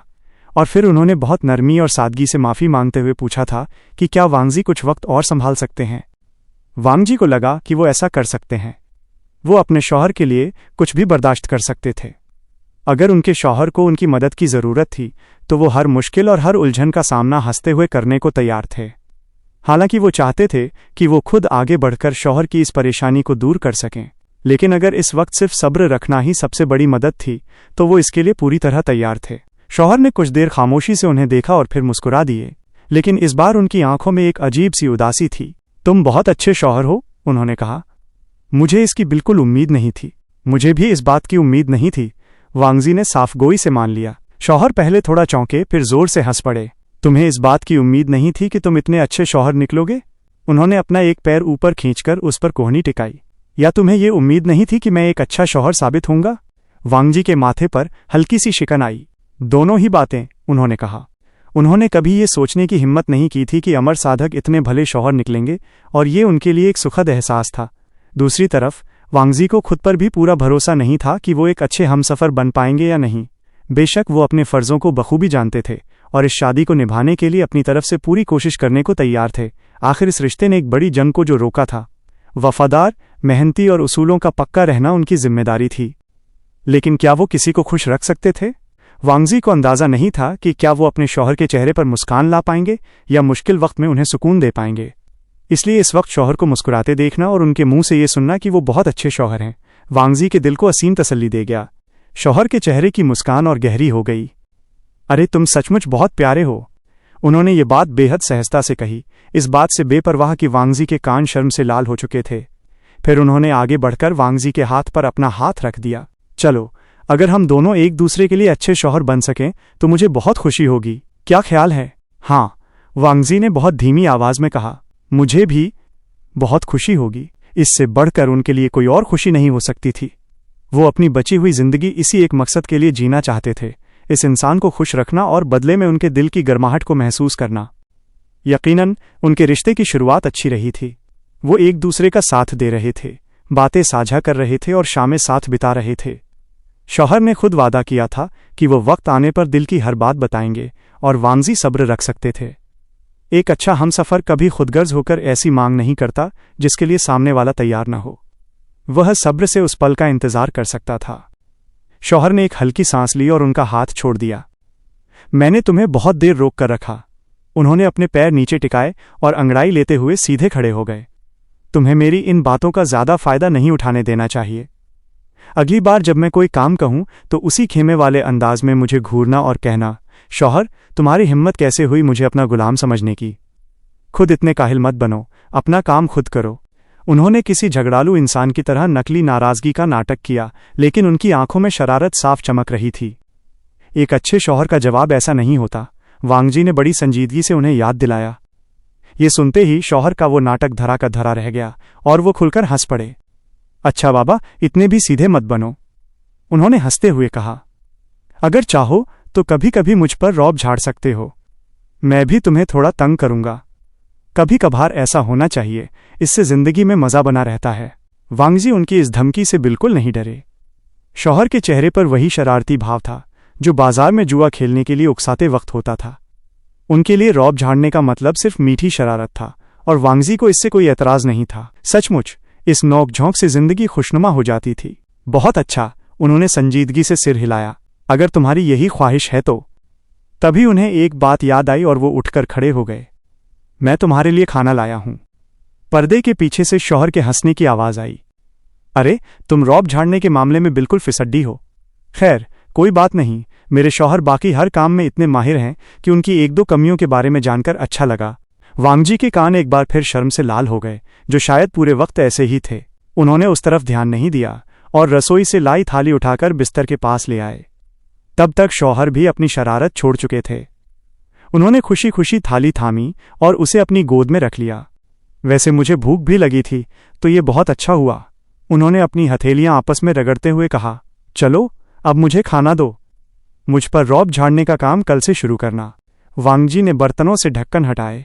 शौहर ने तुरंत चॉपस्टिक्स उठाईं और बड़े चाव से खाने को देखने लगे। अरे, क्या यह वही तीतर है जो मैं लाया था? उन्होंने गोश्त का एक टुकड़ा तोड़ा और उसे चटनी में डुबोया। हाँ, वांगजी ने कहा, इसे चावल की शराब और मिर्च की चटनी के साथ पकाया गया है। शौहर मुस्कुराए। क्या दादी ने तुम्हें ये तरीका बताया? वांगजी ने धीरे से सिर झुकाया। उन्होंने मेरी मदद की थी। शौहर के हाथ मुंह के पास जाकर रुक गए। वांगजी को अचानक एक अजीब सी हिचकिचाहट हुई और उन्होंने अपनी नजरें झुका लीं। इस वक्त वो शौहर का सामना करने में झेप रहे थे। इसे तुमने पकाया है? शौहर की आवाज एक बार फिर बेहद नर्म हो गई थी। वांगजी ने सिर्फ हामी में सिर हिलाया और गुफा में कुछ पलों के लिए गहरा सन्नाटा छा गया। ओह, मुझे नहीं पता था कि मेरे शौहर को खाना बनाना भी आता है। सचमुच वो हर काम में बेमिसाल हैं, बस जुआ खेलने और रौब झाड़ने को छोड़कर। वांगजी जानते थे कि वो मजाक करने की कोशिश कर रहे थे, लेकिन इस बार बात जमी नहीं। उनके शौहर की आवाज में एक अजीब सी कपकपी और झिझक थी, जैसे वो हैरान हो या किसी उलझन में। वांगजी समझ नहीं पाए कि ये अच्छा इशारा था या नहीं। उन्होंने ठहर कर साफ किया। जब मैं यहाँ आया था तो मुझे खाना बनाने का कोई तजुर्बा नहीं था, लेकिन अब मैं सीखने की कोशिश कर रहा हूँ। शायद उनके लिए इस बात का इतना बड़ा मतलब होना एक नासमझी थी, क्योंकि शौहर ने कभी उनसे ऐसी उम्मीद नहीं की थी। वे इन परिवार और नौकर सालों से रसोई संभाल रहे थे और सब कुछ बखूबी चल रहा था। लेकिन वांगजी के दिल में एक गहरी चाह थी कि वो अपने हाथों से शौहर के लिए खाना बनाए। उन्हें बचपन की धुंधली यादें याद आईं, जब उनकी माँ उनके आने पर खुद खाना पकाया करती थीं। वांगजी को खाने का स्वाद तो याद नहीं था, लेकिन वो मेज़ पर बैठकर बेहद गर्व महसूस करते थे कि उनकी माँ ने उनके लिए इतनी मेहनत की है। वो बात तब भी मायने रखती थी और आज भी रखती थी। शौहर उन्हें कुछ देर एकटक देखते रहे। वांगजी को लगा कि शायद उनके दिल के जज्बात चेहरे पर साफ झलक रहे हैं, लेकिन शौहर ने खुद को संभाला और गोश्त का एक बड़ा टुकड़ा उठाया। फिर तो मुझे इसे ठंडा नहीं होने देना चाहिए। उन्होंने एक बड़ा निवाला मुंह में रखा। वांगजी सब्र से उनके चबाने का इंतजार करने लगे। शौहर के चेहरे पर एक बड़ी सी मुस्कान आ गई। ये बहुत स्वादिष्ट है, उन्होंने दूसरा टुकड़ा तोड़ा और चटनी में डुबोते हुए बोले। तुमने इसमें मिर्च कुछ ज्यादा डाली है ना? मैं जानता हूं कि तुम्हें मिर्च पसंद है, वांगजी ने नरमी से कहा। शौहर की नजरें एक बार फिर उन पर ठहर गईं। हाँ, पसंद है, उन्होंने हौले से कहा। इसके बाद उन्होंने कुछ नहीं कहा और बड़े चाव से सारा खाना जल्दी जल्दी खत्म कर दिया। थाली सजाते वक्त वांगजी को लगा था कि खाना बहुत ज्यादा है। उन्होंने लाल बीन के डम्पलिंग्स और राइस पुडिंग बनाने में बहुत मेहनत की थी और दादी ने उनकी तारीफ भी की थी, लेकिन वो शौहर के मुंह से सुने बिना मुतमईन नहीं हो सकते थे। उन्होंने 3 लोगों के लायक खाना परोस दिया था, मगर शौहर ने एक एक निवाला साफ कर दिया। खाली बर्तनों को देखकर वांगजी का दिल खुशी से भर गया।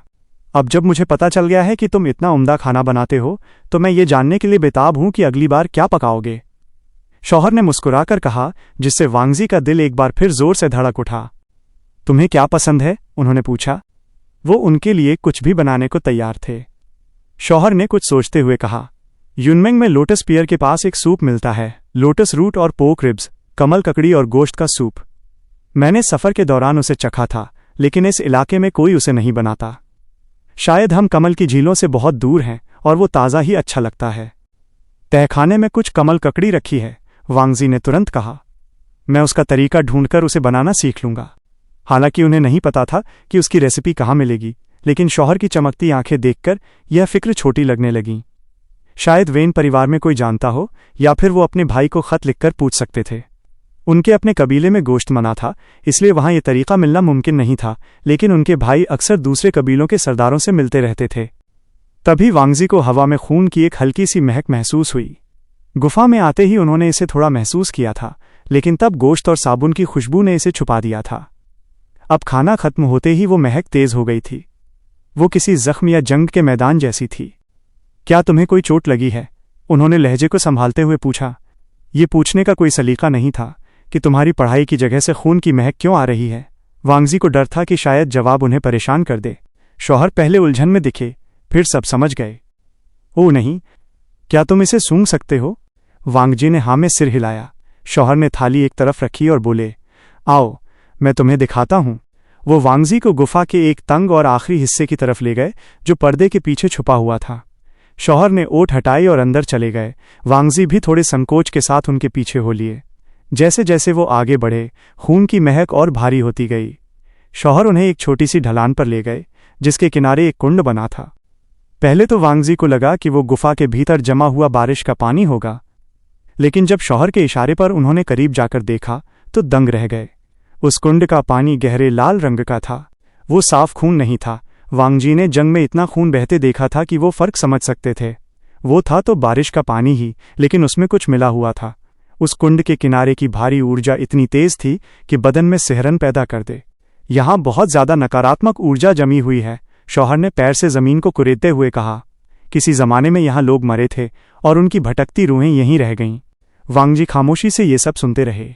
शौहर ने ये बात इतनी सादगी से कही थी जिससे साफ था कि उन्हें उन मौतों की वजह नहीं पता, और ये तसल्ली बख्श था। इस जगह की ये भयानक ऊर्जा सदियों पुरानी थी, जो शौहर के आने से बहुत पहले की थी। भले ही इस जगह रहकर ऐसी साधना करना चौंकाने वाला था, लेकिन ये राहत की बात थी कि इस खूनी मंजर को उनके शौहर ने पैदा नहीं किया था। तभी वांगजी को एहसास हुआ कि उन्होंने अपनी तलवार बिचेन की मूठ को इतनी जोर से भींच रखा था कि उनकी उंगलियां सफ़ेद पड़ गई थीं। ये देखकर उनके शौहर ने एक फीकी सी मुस्कान दी। ये तुम्हें कोई नुकसान नहीं पहुंचाएगा। शौहर उस छोटे से कुंड के पास घूमने लगे, मगर उनकी नज़रें वांगजी की तरफ नहीं थीं। मेरी सरहद के भीतर जो कुछ भी है वो सब मेरे काबू में है। यहाँ रहने वाले लोगों को छूने की हिम्मत इसमें नहीं है। वांगजी जानते थे कि ये सच था। उन्हें यह भी लगा कि अब सलीके से सिर हिलाकर वहां से चले जाना चाहिए, क्योंकि शौहर साफ कर चुके थे कि वो अभी जवाब देने के लिए तैयार नहीं हैं। वांगजी भी इस बात पर राजी हो चुके थे, लेकिन फिर भी उनके मुंह से लफ्ज निकल ही गए। तुम अपनी सरहद के पार की चीजों को भी काबू कर सकते हो। शौहर ने लगभग खोए हुए अंदाज में सिर हिलाया। उनकी नजरें गुफा की छत पर जमी थीं। मरी हुई चीजों को?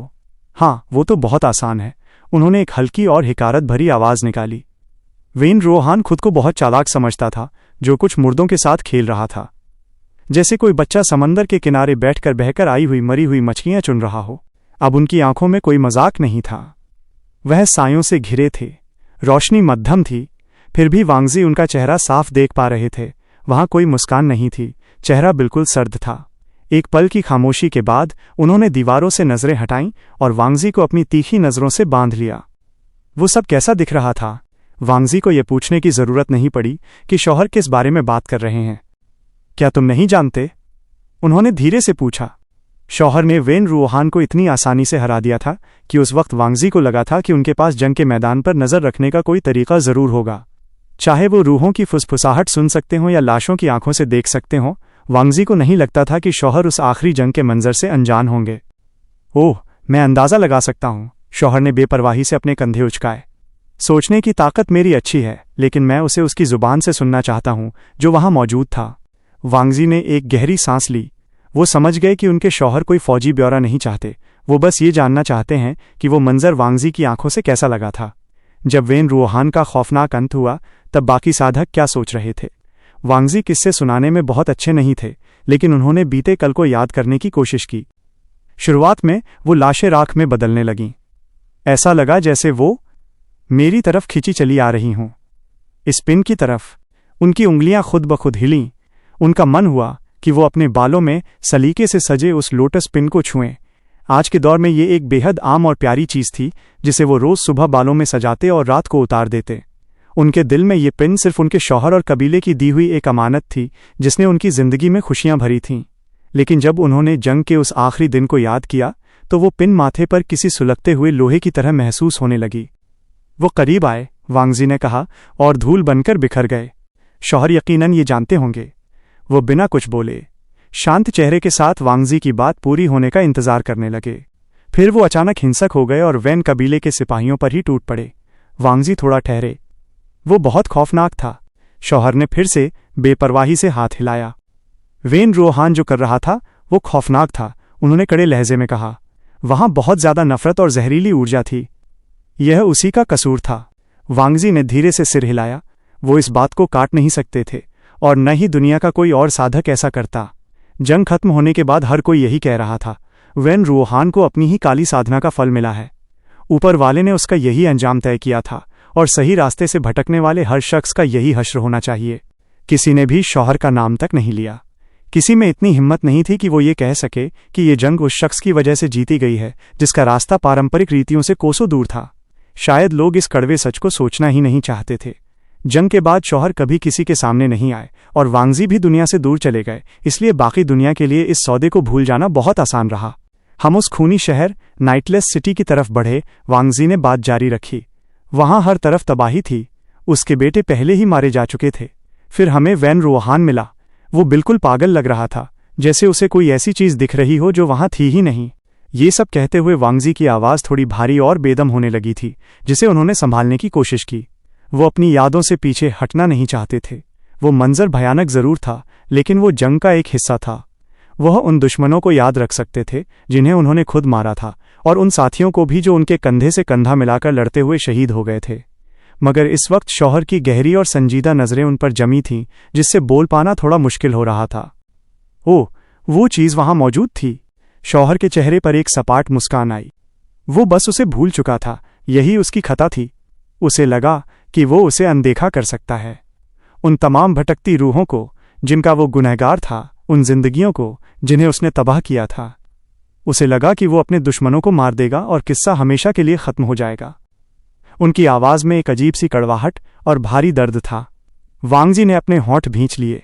वो पूछना चाहते थे, वो क्या भूलना चाहता था? तुमने उसे ऐसा क्या दिखा दिया था? लेकिन शायद दिल के किसी कोने में वो ये जवाब जानना ही नहीं चाहते थे।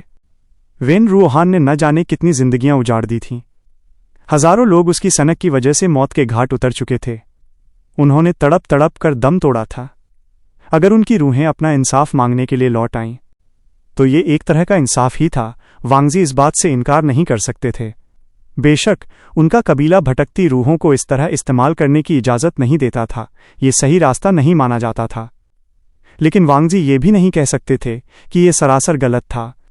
वेन रोहान के जुल्म का शिकार हुए लोगों को अपने गुनहगार से हिसाब मांगने का पूरा हक था। मैं उसे बता सकता था कि ये तरीका काम नहीं आने वाला, शौहर ने अपनी आंखें थोड़ी झुकाते हुए कहा। लेकिन वो कभी यहां मुझसे मशवरा मांगने तो आया नहीं था। वांगजी ने हामी भरी। बेशक, वो क्यों आता?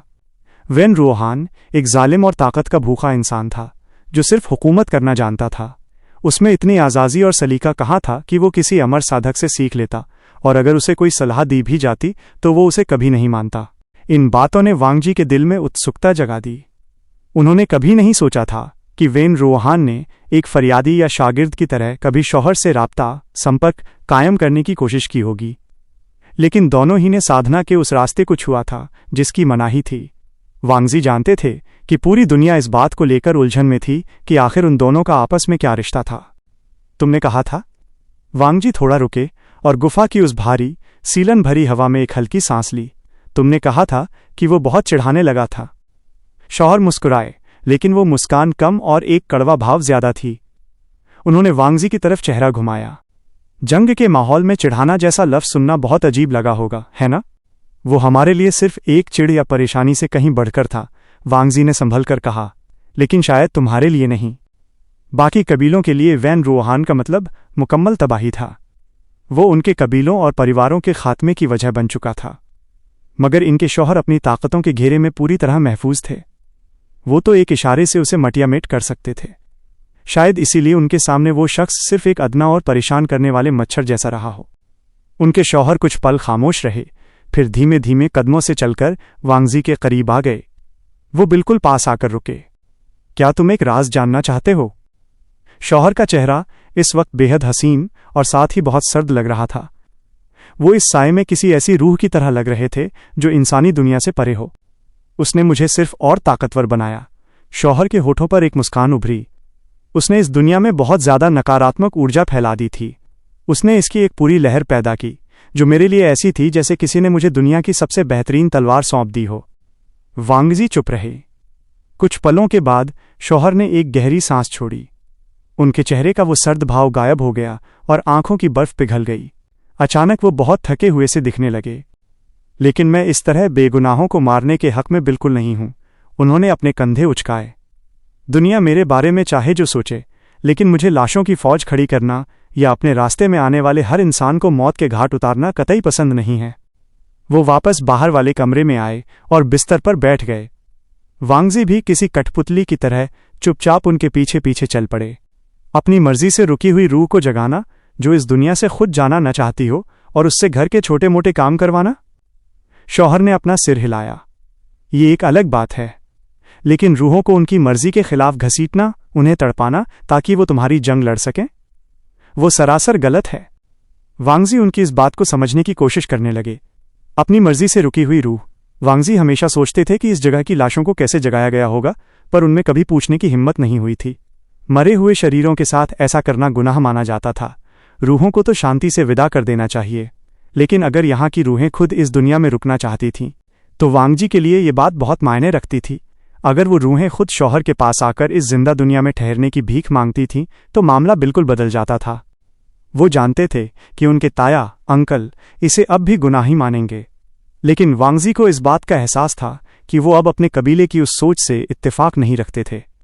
वो अपने शौहर के नजरिए को समझ पा रहे थे। ये उस जुल्म जैसा बिल्कुल नहीं था जो वेन रुओहान ने किया था। दोनों बातों में जमीन आसमान का फर्क था।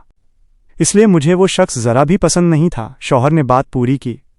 वो ऐसे कह रहे थे जैसे किसी झगड़ालू पड़ोसी का जिक्र कर रहे हों। मुझे उसका तरीका पसंद नहीं था। मुझे पता था कि वो खुद तो रुकने वाला नहीं है, और मुझे ये भी यकीन था कि तुम लोग उसे रोक नहीं पाओगे। हाँ, हम बेबस थे, वांगजी ने साफ लफ्जों में माना। इसमें कोई शक नहीं था कि वो सच कह रहे थे। लाशों की उस फौज के दम पर वेन रुओहान की ताकत का कोई अंत नहीं था। वो कठपुतलियां बिना थके, बिना सोए लगातार लड़ सकती थीं। उनके सामने लड़ने वाले साधक धीरे धीरे कमजोर पड़ रहे थे। उस जंग में शामिल हर इंसान ने अपनी पूरी ताकत से मुकाबला किया था, लेकिन आखिर वो हाड़ मांस के इंसान थे और थक जाते थे। वो लाशें बस उनके थकने और एक चूक करने का इंतजार करती थीं। वह जंग करीब 2 साल से खिंच रही थी। अगर शौहर बीच में ना आते तो शायद बाकी कबीले बमुश्किल 1 साल और टिक पाते। इसके बाद जो बचते वो घुटनों के बल वेन रुओहान के दरवाजे पर रहम की भीख मांग रहे होते। और वांगजी बखूबी जानते थे कि वेन रुओहान कोई रहमदिल राजा साबित नहीं होता। जंग जीतते ही वो सारे कबीले के सरदारों को कत्ल कर देता और अपनी हुकूमत कायम करता। उसके साये में जीना जिंदा मौत जैसा होता। इस दुनिया के लोग तुम्हारे बहुत बड़े कर्जदार हैं, वांगजी ने बेहद नरमी से कहा। शौहर ने अपनी नाक सिकोड़ी। ओ, मुझे कर्ज जैसी चीजों से सख्त नफरत है, उन्होंने थोड़ा सिहरते हुए कहा। न तो कर्ज लेना पसंद है और न ही किसी को अपना कर्जदार बनाना। बेहतर है हम उस बात को भूल जाएं। वो मर चुका है और उसे उसका अंजाम मिल गया। बात यहीं खत्म होती है। वांगजी ने हामी में सिर तो हिलाया, लेकिन उनके दिल में एक अनजानी घबराहट पैदा होने लगी। वेन रुओहान तो मर चुका था, लेकिन इसका ये मतलब नहीं था कि बाहर की दुनिया में अमन कायम हो गया हो। वांगजी अब उस दुनिया से कट चुके थे, इसलिए वो बाहर की सियासी चालबाजियों को भूल से गए थे। लेकिन उन्हें अचानक एहसास हुआ कि बाहर इस वक्त भारी उथल पुथल मची होगी। वेन रुओहान की मौत ने गद्दी को खाली छोड़ दिया था। अब सबसे ताकतवर साधक उस खाली जगह को भरने के लिए एक दूसरे का खून बहाने को तैयार होंगे। उनके भाई ने अपने खतों में इन चीजों का कोई जिक्र नहीं किया था, लेकिन वो ऐसी बातें खत में लिखते भी क्यों? खत किसी के भी हाथ लग सकता था, जैसे पहले भी लग चुका था। वांगजी के दिल में फिक्र की एक टीज उठी। उनका मन हुआ कि वो इस बारे में शौहर से बात करें, लेकिन उन्हें समझ नहीं आया कि ये सही होगा या नहीं। उन्होंने अभी कुछ देर पहले ही सब्र रखने का वादा किया था, और वैसे भी शौहर को कबीलों की सियासत में कोई दिलचस्पी नहीं थी। उन्होंने वेन रुओहान को सिर्फ इसलिए रोका था क्योंकि अगर उसे खुला छोड़ दिया जाता तो वो पूरी दुनिया को तबाह कर देता। शौहर को इस बात से कोई फर्क नहीं पड़ता था कि अब कौन सा कबीला गद्दी के लिए लड़ रहा है। फिर भी उन्हें कुछ न कुछ खबर तो जरूर होगी। भले ही वांगजी का बाहर की दुनिया से कोई राब्ता ना हो, लेकिन शौहर के पास अपने खोजी सियाओ शिंगचेन और सोंगलैन थे, और वो खुद भी भेस बदलकर बाहर जाते रहते थे। उन्हें जरूर कुछ पता होगा, जरूर कुछ खबर होगी। उन्होंने कल रात ही तो जिन गुआंगशान की बीमारी का जिक्र किया था। भले ही उन्हें सियासत से कोई सरोकार न हो, लेकिन वो बाहर के हालातों से वांगजी से कहीं ज्यादा वाकिफ थे। अगर बाहर कोई नया तूफान उठ रहा था तो उन्हें इसकी भनक जरूर रही होगी। कुछ ऐसा है जो चल रहा है, उनके शौहर ने कहा था, और मैं खुद उसे पूरी तरह समझ नहीं पा रहा हूं, लेकिन मैं उसे सुलझाने की कोशिश कर रहा हूं और मुझे लगता है कि मैं मंजिल के करीब हूं। सारे बिखरे हुए टुकड़े अब धीरे धीरे वांगजी के जहन में एक शक्ल ले रहे थे, लेकिन वो अब भी पूरी तस्वीर साफ साफ नहीं देख पा रहे थे। इससे पहले कि वो कुछ कहते, उनके शौहर ने पास की शेल्फ से एक तलवार उठाकर उनकी कशमकश को दूर कर दिया। अरे, तुमने अभी तक इस प्यारी सी चीज को करीब से नहीं देखा है ना? उन्होंने ब्लेड को आगे बढ़ाते हुए कहा। क्या ये खूबसूरत नहीं है? वांगजी एक कदम आगे बढ़े। उनकी उत्सुकता ने सियासत के सारे ख्यालों को एक झटके में दिमाग से बाहर कर दिया। उन्होंने अपने शौहर की तलवार को सिर्फ एक बार दूर से देखा था, जब वो शिष्यों के साथ अभ्यास कर रहे थे और उसकी नंगी धार चमकी थी। लेकिन तब वांगजी छोटे बच्चों को संभालने में व्यस्त थे, इसलिए वो दौड़कर पास नहीं जा सके थे। अब इस तलवार को इतने करीब से देखने के मौके को वो गंवाना नहीं चाहते थे। यह एक बेहतरीन ब्लेड है। तलवार वाकई बहुत शानदार और बेहद सलीके से तराशी गई थी। वांगजी ने उसका बारीकी से मुआयना किया। इसे कहाँ बनाया गया था? बात करते हुए उन्होंने अपने हाथ शालीनता से अपनी गोद में रखे थे, लेकिन उन्हें हैरान करते हुए शौहर ने वो तलवार सीधे उनकी तरफ बढ़ा दी। थोड़े अचंभित होकर वांगजी ने उसे दोनों हाथों से थाम लिया। उन्होंने तलवार को हल्के से ऊपर उठाया ताकि उसके संतुलन का अंदाजा लगा सकें। बाओशान सानरेन ने इसे बनाने में मेरी मदद की थी। उनके शौहर का लहजा बेहद आम था, मानो ये कोई बड़ी बात न हो, लेकिन वांगजी ने उस तलवार को और भी ज्यादा अदब से थाम लिया। एक अमर साधक के हाथों बनी तलवार के साथ खिलवाड़ करने की हिमाकत वो सोच भी नहीं सकते थे। वैसे भी किसी दूसरे साधक के हथियार को हल्के में लेना उनके उसूलों के खिलाफ था, खासकर तब जब उसे इतने भरोसे के साथ खुद उनके हाथ में सौंपा गया हो। अमूमन साधक अपनी तलवारों को लेकर बहुत पक्के होते हैं और किसी को उसे छूने नहीं देते। अपने भाई के अलावा वांगजी ने कभी किसी और की तलवार को हाथ नहीं लगाया था। परिवारों में भी ऐसा कम ही होता था। किसी को अपनी तलवार सौंपना गहरे और मुकम्मल भरोसे की निशानी थी, और जब बात जीवन साथी की हो तो यकीनन ये मायने बदल देता था। वांगजी ने अपनी उंगलियों को बहुत नरमी से उस तलवार की मूठ पर फेरा। उसकी म्यान दिखने में जितनी सादा थी, उसके भीतर छुपा हुआ जादू उतना ही गहरा था। यह एक बेहद फुर्तीली और सही वजन वाली तलवार थी, जिसे पूरी ताकत से चलाने के लिए एक बहुत मजबूत आध्यात्मिक ऊर्जा गोल्डन कोर की जरूरत होती। लेकिन उन्होंने इसका नाम रखने में मेरी कोई मदद नहीं की। शौहर ने एक ठंडी सांस ली। उन्होंने कहा कि ये सिर्फ और सिर्फ मेरा काम है। वैसे क्या तुम इसका नाम भांप पाए? क्या एक और अंदाजा लगाने के लिए तैयार हो? वांगजी ने ना में सिर हिलाया। जब उन्होंने अपनी नजरें उठाईं तो शौहर ऐसे मुस्कुरा रहे थे जैसे कोई छुपा हुआ मजाक जानते हों। कभी फुर्सत में दोबारा अंदाजा लगाने की कोशिश करना। उन्होंने कहा, मुझे नहीं लगता कि तुम सही बता पाओगे, लेकिन अगर तुमने सही जवाब दे दिया तो मैं तुम्हें एक इनाम दूंगा। क्या ख्याल है? ना चाहते हुए भी वांगजी के दिल में उत्सुकता जाग उठी। वो जानना चाहते थे कि उनके शौहर किस चीज को इनाम समझते हैं। हालांकि वो ये भी जानते थे कि वो अंदाजा लगाने के खेल में बहुत कच्चे हैं, इसलिए जीतने की उम्मीद कम ही थी। अपनी तरफ से कोई नया अंदाजा लगाने के बजाय उन्होंने बदले में अपनी तलवार शौहर की तरफ बढ़ा दी।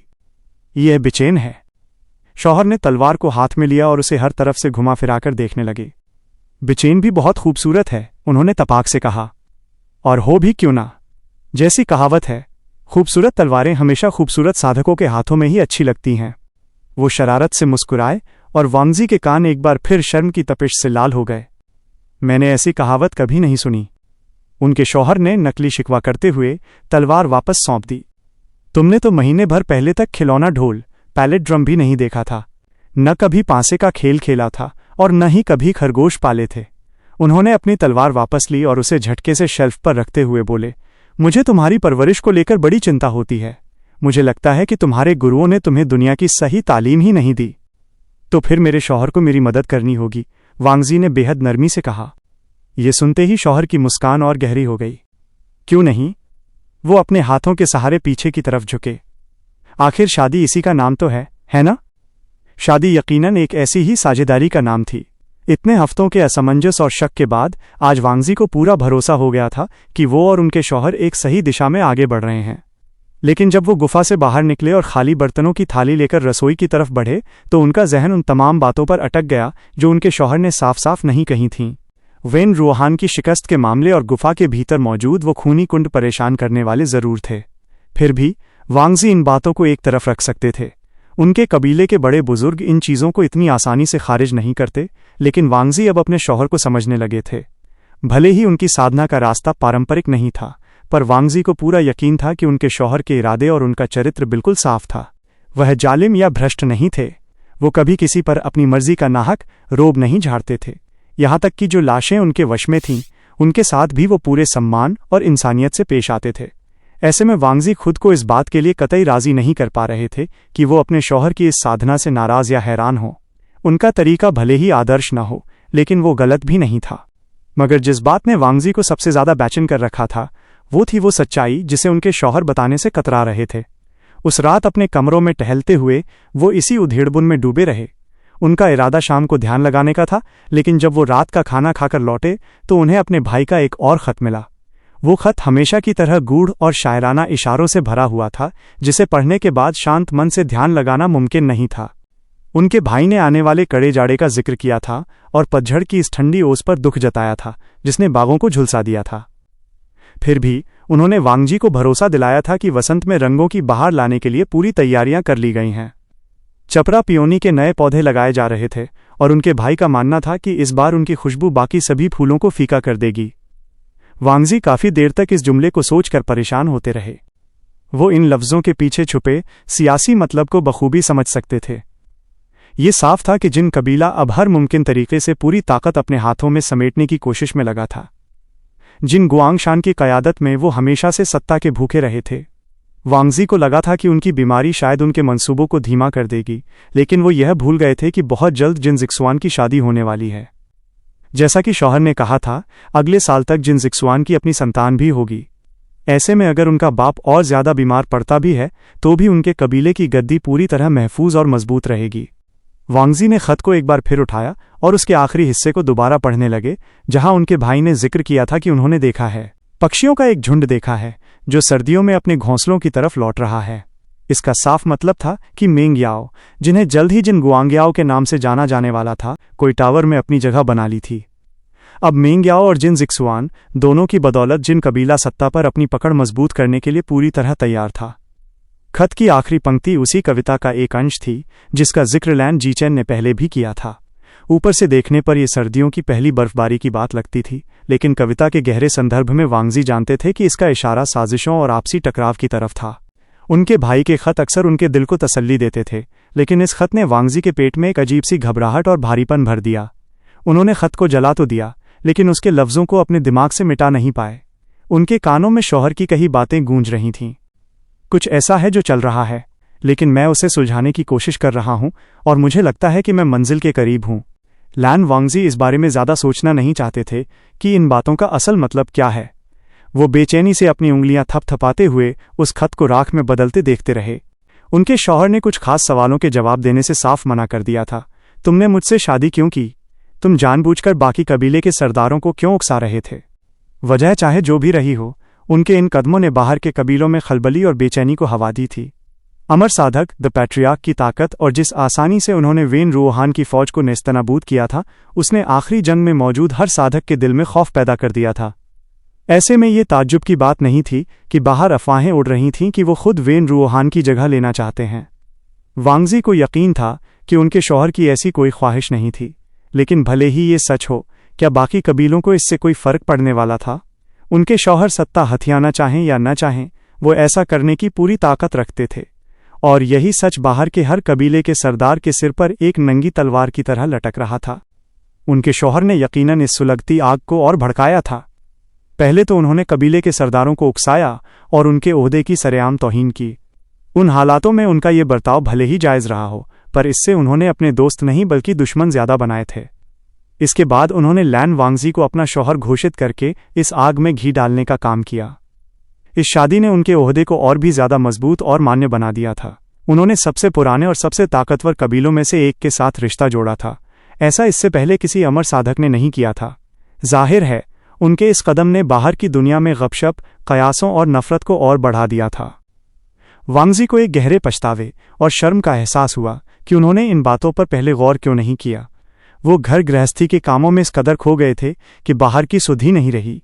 नई नई शादी होना, घर संभालना और बच्चों की देखभाल करना उन्हें एक अजीब सा सुकून और खुशी दे रहा था।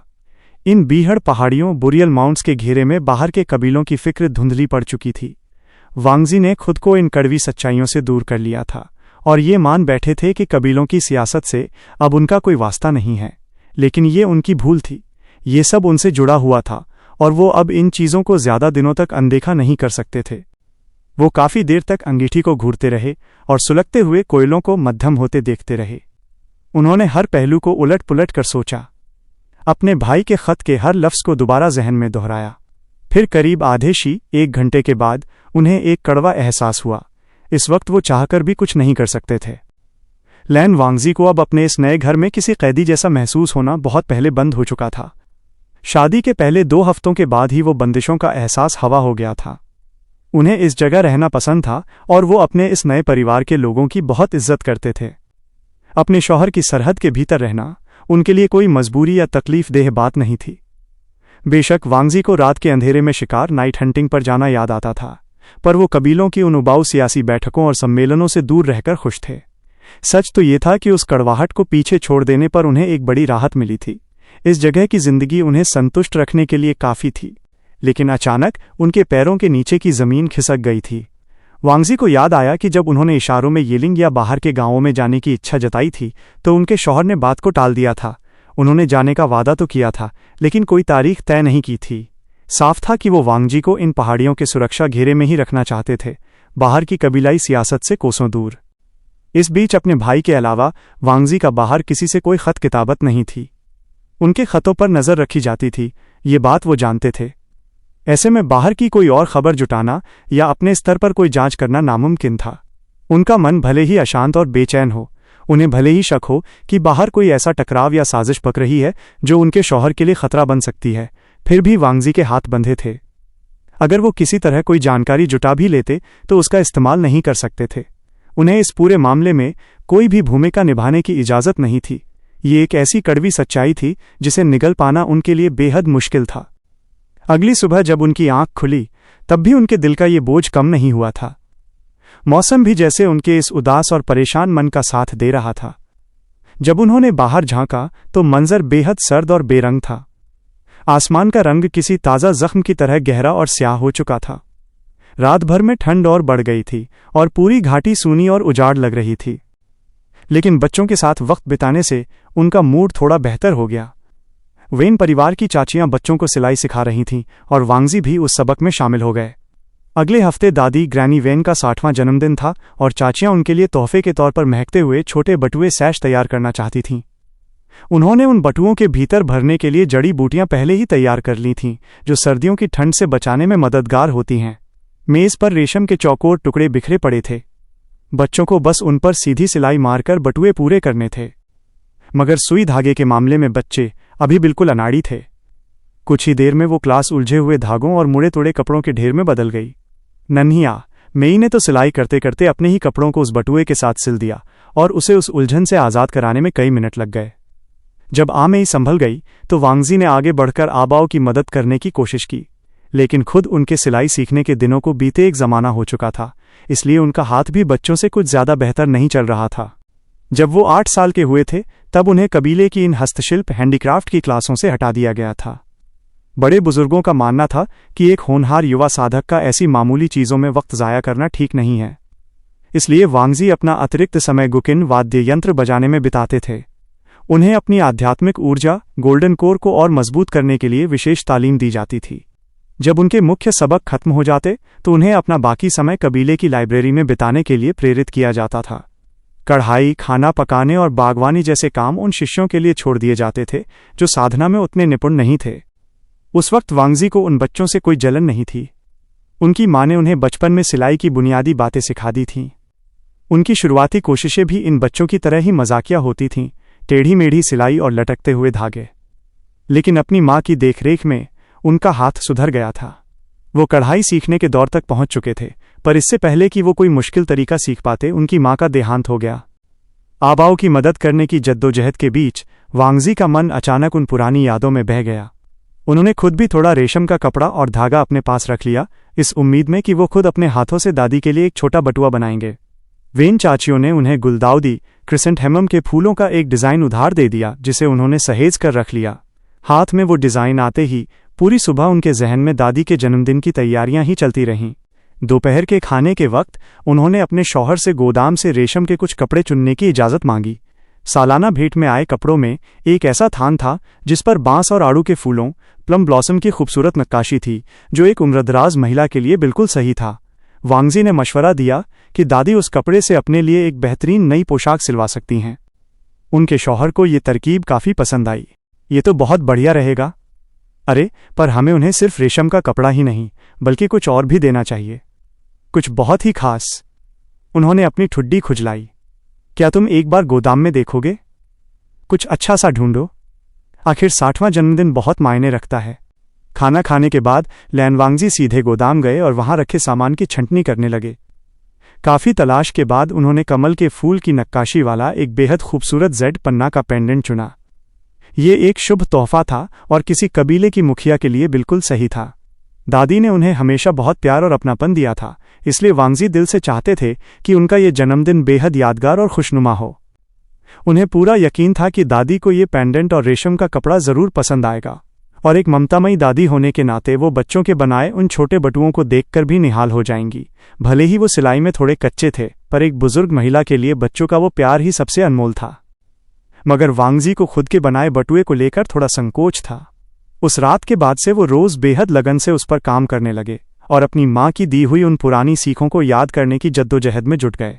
उनकी माँ ने सिखाया था कि टाँके हमेशा छोटे और बारीक कैसे लगाए जाते हैं, और जहाँ धागा बदला जाए उस जगह को सफाई से कैसे छुपाया जाता है। उन्हें उन सबकों की बस धुंधली यादें ही बची थीं, लेकिन उन्हें वो एहसास बखूबी याद था जब माँ के हाथों ने बड़े सब्र से उनकी नन्ही उंगलियों को संभालना सिखाया था। सुई चलाते वक्त वांगजी को ऐसा महसूस होता मानो उनकी माँ की पसंदीदा खुशबू आज भी उनके इर्द गिर्द महक रही हो। धीरे धीरे घाटी के दिन एक बार फिर अपनी पुरानी लय में लौटने लगे। वांगजी अक्सर गुफा में शौहर के साथ हुई उस बातचीत के बारे में सोचते थे। शुरुआत में वो फिक्र और कशमकश से घिरे रहे, लेकिन वक्त के साथ शौहर का बर्ताव बिल्कुल पहले जैसा ही शांत और खुशनुमा बना रहा। उनके इस छोटे से आशियाने पर कोई आंच नहीं आई, और लैन जीचेन के अगले खत में भी बाहर की किसी सियासी उथल पुथल का कोई जिक्र नहीं था। आखिरकार जब शक और बेचैनी को हवा देने वाली कोई और बात सामने नहीं आई, तो वांगजी के लिए भी उस फिक्र को पाले रखना मुश्किल हो गया। अब बच्चों और शिष्यों को उनकी ज़्यादा ज़रूरत थी, इसलिए उन्होंने अपनी पूरी ऊर्जा उन्हीं पर लगा दी। जब साल की पहली बर्फबारी हुई, तब तक सियाओ शिंगचेन और सोंगलैन वापस नहीं लौटे थे। जब वांगजी ने हिम्मत करके अपने शौहर से पूछा कि क्या उन दोनों के लौटने की कोई तारीख तय हुई है, तो अमर साधक ने इस बात को हल्के में टाल दिया। वो थोड़े मसरूफ़ व्यस्त हैं, उन्होंने कहा। बस इतनी सी बात है। जैसे ही उन्हें फुर्सत मिलेगी वो लौट आएंगे, पर इस वक्त उनके पास निपटाने के लिए कुछ और ज़रूरी काम है। उनका लहजा बिल्कुल शांत था, जिसमें न तो कोई झुंझलाहट थी और न ही कोई जल्दबाजी। हालांकि उन्होंने इस बात को आगे बढ़ाने की गुंजाइश भी नहीं छोड़ी, इसलिए वांगजी ने भी बात वहीं ख़त्म कर दी। वो अपने शौहर से किया वो वादा नहीं भूले थे कि वो इस गोपनीयता को बर्दाश्त करेंगे और सब्र से काम लेंगे। वैसे भी अगर वो इस मामले की तह तक जाना चाहते तो उनके पास कोई जरिया नहीं था। कड़े जाड़े की वजह से बाहर की क्लासेस बंद हो चुकी थीं और वांगजी पूरे दिन बच्चों को कमरों के भीतर पढ़ाने में व्यस्त रहते थे। बच्चों की पढ़ाई अब इस स्तर पर पहुंच चुकी थी कि वांगजी को लगा कि अब उन्हें 4 मुख्य ग्रंथों द 4 बुक्स की शिक्षा देना शुरू कर देना चाहिए। जहां तक बड़े शिष्यों का सवाल था, साधना के चक्कर में उनकी तर्कशक्ति और लिखने की कला पर ध्यान नहीं दिया गया था, इसलिए वांगजी ने उन्हें लाइब्रेरी के कामों में लगा दिया, जहां वे अलग अलग विषयों पर शोध करते और निबंध लिखते थे। जब उनका काम पूरा हो जाता तो वो और उनके शौहर मिलकर उन कॉपियों को जांचते थे। वांगजी का पूरा ध्यान बच्चों के व्याकरण और लिखने के सलीके को सुधारने पर होता था, लेकिन उनके शौहर को इस बात से कोई फर्क नहीं पड़ता था कि किसी की लिखावट कितनी खराब है। लियू देशी के टेढ़े मेढ़े अक्षरों या झो कियाओ हुई की व्याकरण की गलतियों पर वो कभी ध्यान नहीं देते थे। उनकी नज़र सिर्फ इस बात पर होती थी कि शिष्यों ने अपने दिल की बात को पन्नों पर कैसे उतारा है। हाँ, एक शाम वो अचानक हंस पड़े। जरा सुनो तो इस बेबाक लड़के ने क्या लिखा है। वे दोनों इस वक्त लाइब्रेरी में थे और वांगजी बड़े ध्यान से झो कियाओ हुई के नए निबंध पर लाल स्याही से निशान लगा रहे थे। उन्होंने नजरें उठाईं तो देखा कि शौहर हुआंग मिंग्यू के लिखे पन्नों को देखकर बेहद खुश हो रहे थे। वो उस निबंध को बड़े चाव से जोर जोर से पढ़ने लगे और वांगजी भी अपनी कलम एक तरफ रखकर तसल्ली से सुनने लगे। वांगजी ने शिष्यों को जुओ के ऐतिहासिक वृत्तांत द कमेंट्री ऑफ जुओ पढ़ने का काम सौंपा था। हुआंग मिंग्यू का यह निबंध उस ग्रंथ की पारंपरिक और नीतिपरक शिक्षाओं से असहमति पर आधारित था।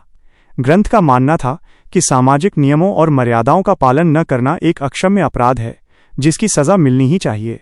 लेकिन हुआंग मिंग्यू का तर्क था कि कभी कभी सही बदलाव और न्याय के लिए पुरानी रीतियों और कड़े नियमों को तोड़ना बिल्कुल सही कदम होता है और हर बार इसे सजा के काबिल नहीं माना जाना चाहिए। पारंपरिक विद्वानों की नज़र में इस तरह की सोच को कभी सही नहीं ठहराया जाता। लेकिन वांगजी ने बहुत ध्यान से अपने शौहर के मुंह से उन शब्दों को सुना। जब शौहर ने पढ़ना पूरा किया तो उन्होंने बड़े ही रौब से उन पन्नों को मेज पर बिखेर दिया। मुझे एक बात बताओ, उन्होंने मुस्कुराते हुए सीधे वांगजी की आंखों में देखा। अगर क्लाउड रिसेसेस लैन कबीले में किसी शिष्य ने इस तरह का निबंध लिखकर दिया होता तो उसका क्या हश्र होता? उनके शौहर के चेहरे पर एक शरारती मुस्कान थी, मानो उस निबंध ने उनका दिन बना दिया हो। फिर भी वांगजी को इसका सच और संजीदा जवाब देना ही था। उस शिष्य को सजा के तौर पर लाइब्रेरी की आधी किताबों की नकल उतारने का हुक्म दिया जाता ताकि उसका चरित्र सुधर सके। अमर साधक ने हंसते हुए अपनी कोहनियां लापरवाही से मेज पर टिका दी और थोड़ा आगे झुककर बोले, ताकि उसे यह याद दिलाया जा सके कि उसके पूर्वज उससे कहीं ज्यादा अक्लमंद थे और वो अभी एक नासमझ बच्चा है जिसे अपने बड़ों की बात काटने की हिमाकत नहीं करनी चाहिए। वांगजी ने एक ठंडी सांस ली। उन्हें शौहर के बात कहने के इस मजाकिया अंदाज से थोड़ा एतराज जरूर था, लेकिन कबीले की कड़वी सच्चाई इस बात से ज्यादा दूर भी नहीं थी। हाँ, उन्होंने स्वीकार किया। वांगजी ने हाथ की कलम मेज पर रख दी। उन्होंने झो कियाओ हुई के निबंध को एक तरफ सरकाया और हुआंग मिंग्यू के पन्नों को अपने हाथ में ले लिया। सचमुच उसमें लिखे विचार बेहद बेबाक और लीक से हटकर थे। वांगजी बखूबी जानते थे कि अगर ये खत उनके ताया अंकल के सामने जाता तो वो गुस्से से लाल हो जाते कि एक अदना सा शिष्य कबीले के कड़े नियमों ली पर सवाल उठाने की जुर्रत कर रहा है। लेकिन ये निबंध बहुत ही उम्दा तरीके से लिखा गया था। वांगजी को उसकी भाषा, बनावट या व्याकरण में कोई कमी नहीं मिली। इसमें एक गजब का जुनून और लगन साफ झलक रही थी, जिससे पता चलता था कि मिंग्यू के पास सोचने की अपनी एक अनूठी क्षमता है। मगर वो लड़का अभी सिर्फ 13 साल का था और अपनी इस बात को साबित करने के लिए उसके पास अभी कड़े तर्कों और गहरे ज्ञान की कमी थी। तो क्या तुम भी चाहते हो कि हम उससे यहां यही सजा भुगतवाएं? शौहर ने पूछा। उनकी आवाज में भले ही मजाक था, लेकिन आंखें बिल्कुल गंभीर थीं। वांगजी ने ना में सिर हिलाया। वो अपनी जगह से उठे और लाइब्रेरी के चक्कर काटने लगे। वो अब इस जगह की एक एक किताब से वाकिफ हो चुके थे और जानते थे कि उन्हें क्या चाहिए। शेल्फ से 3 खास किताबें चुनने के बाद उन्होंने उन्हें सलीके से अपने शौहर के सामने एक के ऊपर एक रख दिया। उसे इन किताबों को पढ़ना चाहिए और इनके आधार पर अपनी बात को दोबारा लिखना चाहिए, वांगजी ने संजीदगी से कहा। शौहर ने अपना सिर थोड़ा झुकाया और हाथ बढ़ाकर उन किताबों के ढेर को छूने लगे। पर क्यों? वांगजी की नजरें शौहर के उस हाथ पर ठहर गईं जो सबसे ऊपर रखी किताब पर टिका था और उनकी उंगली धीरे धीरे उसकी जिल्द को सहला रही थी। उसका ये विचार अभी अधूरा है, वांगजी ने धीरे धीरे अपनी बात साफ की। वो मूल लेखक की बात को गलत तो कह रहा है, लेकिन अपनी बात को साबित करने के लिए उसके पास कोई पुख्ता दलील नहीं है। अगर वो इस नए और विद्रोही रास्ते पर चलना ही चाहता है तो उसे अपनी बात को और ज्यादा गहराई और मजबूत तर्कों के साथ दुनिया के सामने रखना होगा। एक सच्ची और सही शिक्षा वही होती है जहां खुलकर और सूझबूझ के साथ विचारों का आदान प्रदान हो। वांगजी इस बात को अच्छी तरह समझते थे, लेकिन वो ये भी जानते थे कि क्लाउड रिसर्चेस के बड़े बुजुर्ग पारंपरिक पाठ्यक्रम से जरा भी भटकाव बर्दाश्त नहीं करते थे और उसे एक गुनाह की तरह देखते थे। इतने सालों तक वांगजी ने खुद कभी कबीले के उस कड़े और दकियानूसी दायरे पर सवाल नहीं उठाया था। पूरी साधक दुनिया लैन कबीले की इसी अटूट और सख्त परंपरा का लोहा मानती थी और पूरा साधक संसार लैन कबीले को उसी रूढ़िवादिता और परंपरा के एक अटूट स्तंभ के रूप में देखता था। लैन शिष्यों को बचपन से ही इन्हीं उसूलों पर नाज करना सिखाया जाता था। लेकिन सदियों पहले क्लाउड रिसेसेस अकादमिक बहसों और वैचारिक क्रांतियों का एक बड़ा केंद्र हुआ करता था। उस दौर में उनकी दीवारों के भीतर हर तरह के अलग और विद्रोही विचारों पर खुलकर चर्चा होती थी। लैन वांगजी ने कबीले के इतिहास में इन चीज़ों के बारे में पढ़ा था और वो जानते थे कि उन बहसों को उनके पूर्वज कबीला सरदारों की पूरी इजाज़त और सराहना मिलती थी। इसलिए किसी स्थापित सिद्धांत या पुरानी रीत को चुनौती देना कतई शर्मनाक नहीं था। शर्मनाक तो ये था कि आप अपनी बात के समर्थन में कोई पुख्ता और तर्कसंगत दलील न दे पाएं। बेशक ऐसी बहसों के लिए अब क्लाउड रिसेसेस में कोई जगह नहीं बची थी, लेकिन जैसा कि उनके शौहर अक्सर उन्हें याद दिलाते रहते थे, ये बोरियल माउंट्स था, क्लाउड रिसेसेस नहीं। उनके शौहर को लीक से हटकर सोचने वाले इन विद्रोही विचारों से कोई एतराज नहीं था। और वांगजी ने जब अपने दिल में झांककर देखा तो पाया कि अब उन्हें भी इससे कोई गुरेज नहीं था। हालांकि वो अधूरी पढ़ाई और कमजोर तर्कों को बर्दाश्त करने वाले नहीं थे। उन्होंने जब ये बात संजीदगी से अपने शौहर से कही तो वो काफी देर तक खिलखिलाकर हंसते रहे। इसके बाद उन्होंने शिष्यों के लिए किताबों की एक नई सूची तैयार करने में वांगजी की मदद की। काम खत्म होने पर दोनों ने मिलकर दादी के जन्मदिन के भोज की तैयारियों पर चर्चा की। शौहर बेहद खुश और संतुष्ट लग रहे थे, लेकिन जब वो शाम ढली तो वांगजी के दिल में एक हल्की सी टीज उठी। अगर उनके शौहर अपनी उलझनों और ख्यालों को अपने तक ही सीमित रखना चाहते थे तो वांगजी इसे सहने को तैयार थे। फिर भी उनके दिल में एक गहरी हसरत थी कि वो अपने हमसफर के सबसे करीबी राजदार बने और उनके कंधों का बोझ बांट सकें। उन्होंने वादा किया था कि वो फिलहाल सब्र रखेंगे और वो अपने इस वादे पर कायम थे। लेकिन हर रात उस सूने कमरे में अकेले लौटना अब बेहद भारी लगने लगा था। वांगजी चाहकर भी अपने शौहर के साए की तड़प को दबा नहीं पा रहे थे। वो अक्सर सोचने लगे थे कि अगर उन्हें रोज सुबह अपने शौहर की बाहों में जागने का सुकून नसीब होता तो वो उनकी इस खामोशी और राजों को कहीं ज्यादा आसानी से बर्दाश्त कर लेते। बेशक ये बेहद खुदगर्ज ख्याल थे और वांगजी ने उन्हें जबरदस्ती अपने दिल में दफन कर दिया। हालांकि उन्होंने खुद को इसके लिए कोई और सजा नहीं दी। उन्होंने रातों को जागकर कबीले के नियमों की नकल उतारना या घंटों अतिरिक्त ध्यान लगाना पूरी तरह छोड़ दिया था। शादी के इन 3 महीनों ने उन्हें ये कड़वा सच स्वीकार करने पर मजबूर कर दिया था कि ऐसी सजाएं बिल्कुल बेअसर थीं। वो पूरी शाम गंभीर ध्यान में बैठकर खुद को संयम और सब्र के पाठ पढ़ा सकते थे। वो पन्नों पर बार बार लिख सकते थे, तारांकन, मेरे शौहर पर मुझे छूने की कोई पाबंदी नहीं है और साफ है कि उनकी ऐसी कोई इच्छा भी नहीं है। एक अनचाहे जुड़ाव की आस रखना मर्यादा के खिलाफ है। अगर मैं इस राह पर आगे बढ़ा तो अपनी इस बेजा मोहब्बत से खुद को और अपने शौहर को रुसवा कर बैठूंगा। पर इन सब कोशिशों का कोई मोल नहीं था। वांगजी अपनी सोच को सुधारने में घंटों जाया कर सकते थे, लेकिन अगली ही सुबह जब उनके शौहर उन्हें देखकर मुस्कुराते या खाना परोसते वक्त अनजाने में उनके हाथ एक दूसरे से छू जाते तो महज एक पल में वांगजी का सारा संयम ढह जाता और वो वहीं पहुंच जाते जहां से शुरू किया था। उनके शौहर का अक्स उनके वजूद के हर कतरे पर इस कदर हावी हो चुका था कि उसे मिटाना नामुमकिन था। शादी के शुरुआती हफ्तों में ये सब इतना शर्मनाक नहीं लगता था। तब रिश्ता नया था और ऐसे जज्बात उठना लाजमी था। लेकिन वांगजी को उम्मीद थी कि जैसे जैसे वो अपने नए फर्जों और जिम्मेदारियों में खुद को व्यस्त कर लेंगे, ये बेचैनी खुद ब खुद दम तोड़ देगी। मगर उनकी ये उम्मीद भी टूट गई। अमर साधक ने वांगजी के दिल के हर एक कोने पर अपना मुकम्मल कब्जा कर लिया था। वांगजी ने एक गहरी सांस ली और बड़ी संजीदगी से ध्यान लगाते हुए दादी के बटुए सैश के आखिरी टांके पूरे किए। काम खत्म होने पर उन्होंने उसे बेहद सलीके से एक कपड़े में लपेट कर रख दिया। दादी का जन्मदिन अगले ही दिन था और ये तोहफे सुबह के नाश्ते से पहले सजाए जाने थे। उन्होंने उस लिपटे हुए पैकेट को एक तरफ रखा और मेज पर बचे हुए सुई धागे को देखने लगे। फिर अपने दिल की इस बेबसी के आगे घुटने टेकते हुए उन्होंने रेशम का एक और नया टुकड़ा अपने हाथ में ले लिया। उन्होंने फैसला किया कि वो अपने शौहर के लिए भी एक बटुआ बनाएंगे। अगर उन्हें हर पल शौहर की इसी बेपनाह मोहब्बत के साए में जीना है तो क्यों न वो अपने इन जज्बातों को एक खूबसूरत तोहफे की शक्ल दे दें। जज्बात भले ही किसी काम के न हों, पर तोहफे तो काम आ ही सकते थे। वो थोड़ी देर हिचकिचाए और मेज पर रखे कढ़ाई के अलग अलग डिज़ाइनों को उलटने पुलटने लगे। आखिरकार उन्होंने एक ऐसा डिज़ाइन चुना जिसमें सारस के जोड़ों मैंडरिन डक्स की नक्काशी थी। ये चुनाव बेहद बेबाक था और इसके पीछे छुपा संदेश बिल्कुल साफ था। लेकिन वांगजी ने सोचा कि आखिर वे शादीशुदा थे तो क्यों न वैवाहिक जीवन के इसी पावन प्रतीक को चुना जाए। लैन वांगजी ने अपने दिमाग की सारी उथल पुथल को शांत किया, सुई में धागा पिरोया और पूरी लगन से अपने शौहर के लिए उस तोहफे को बुनने में जुट गए।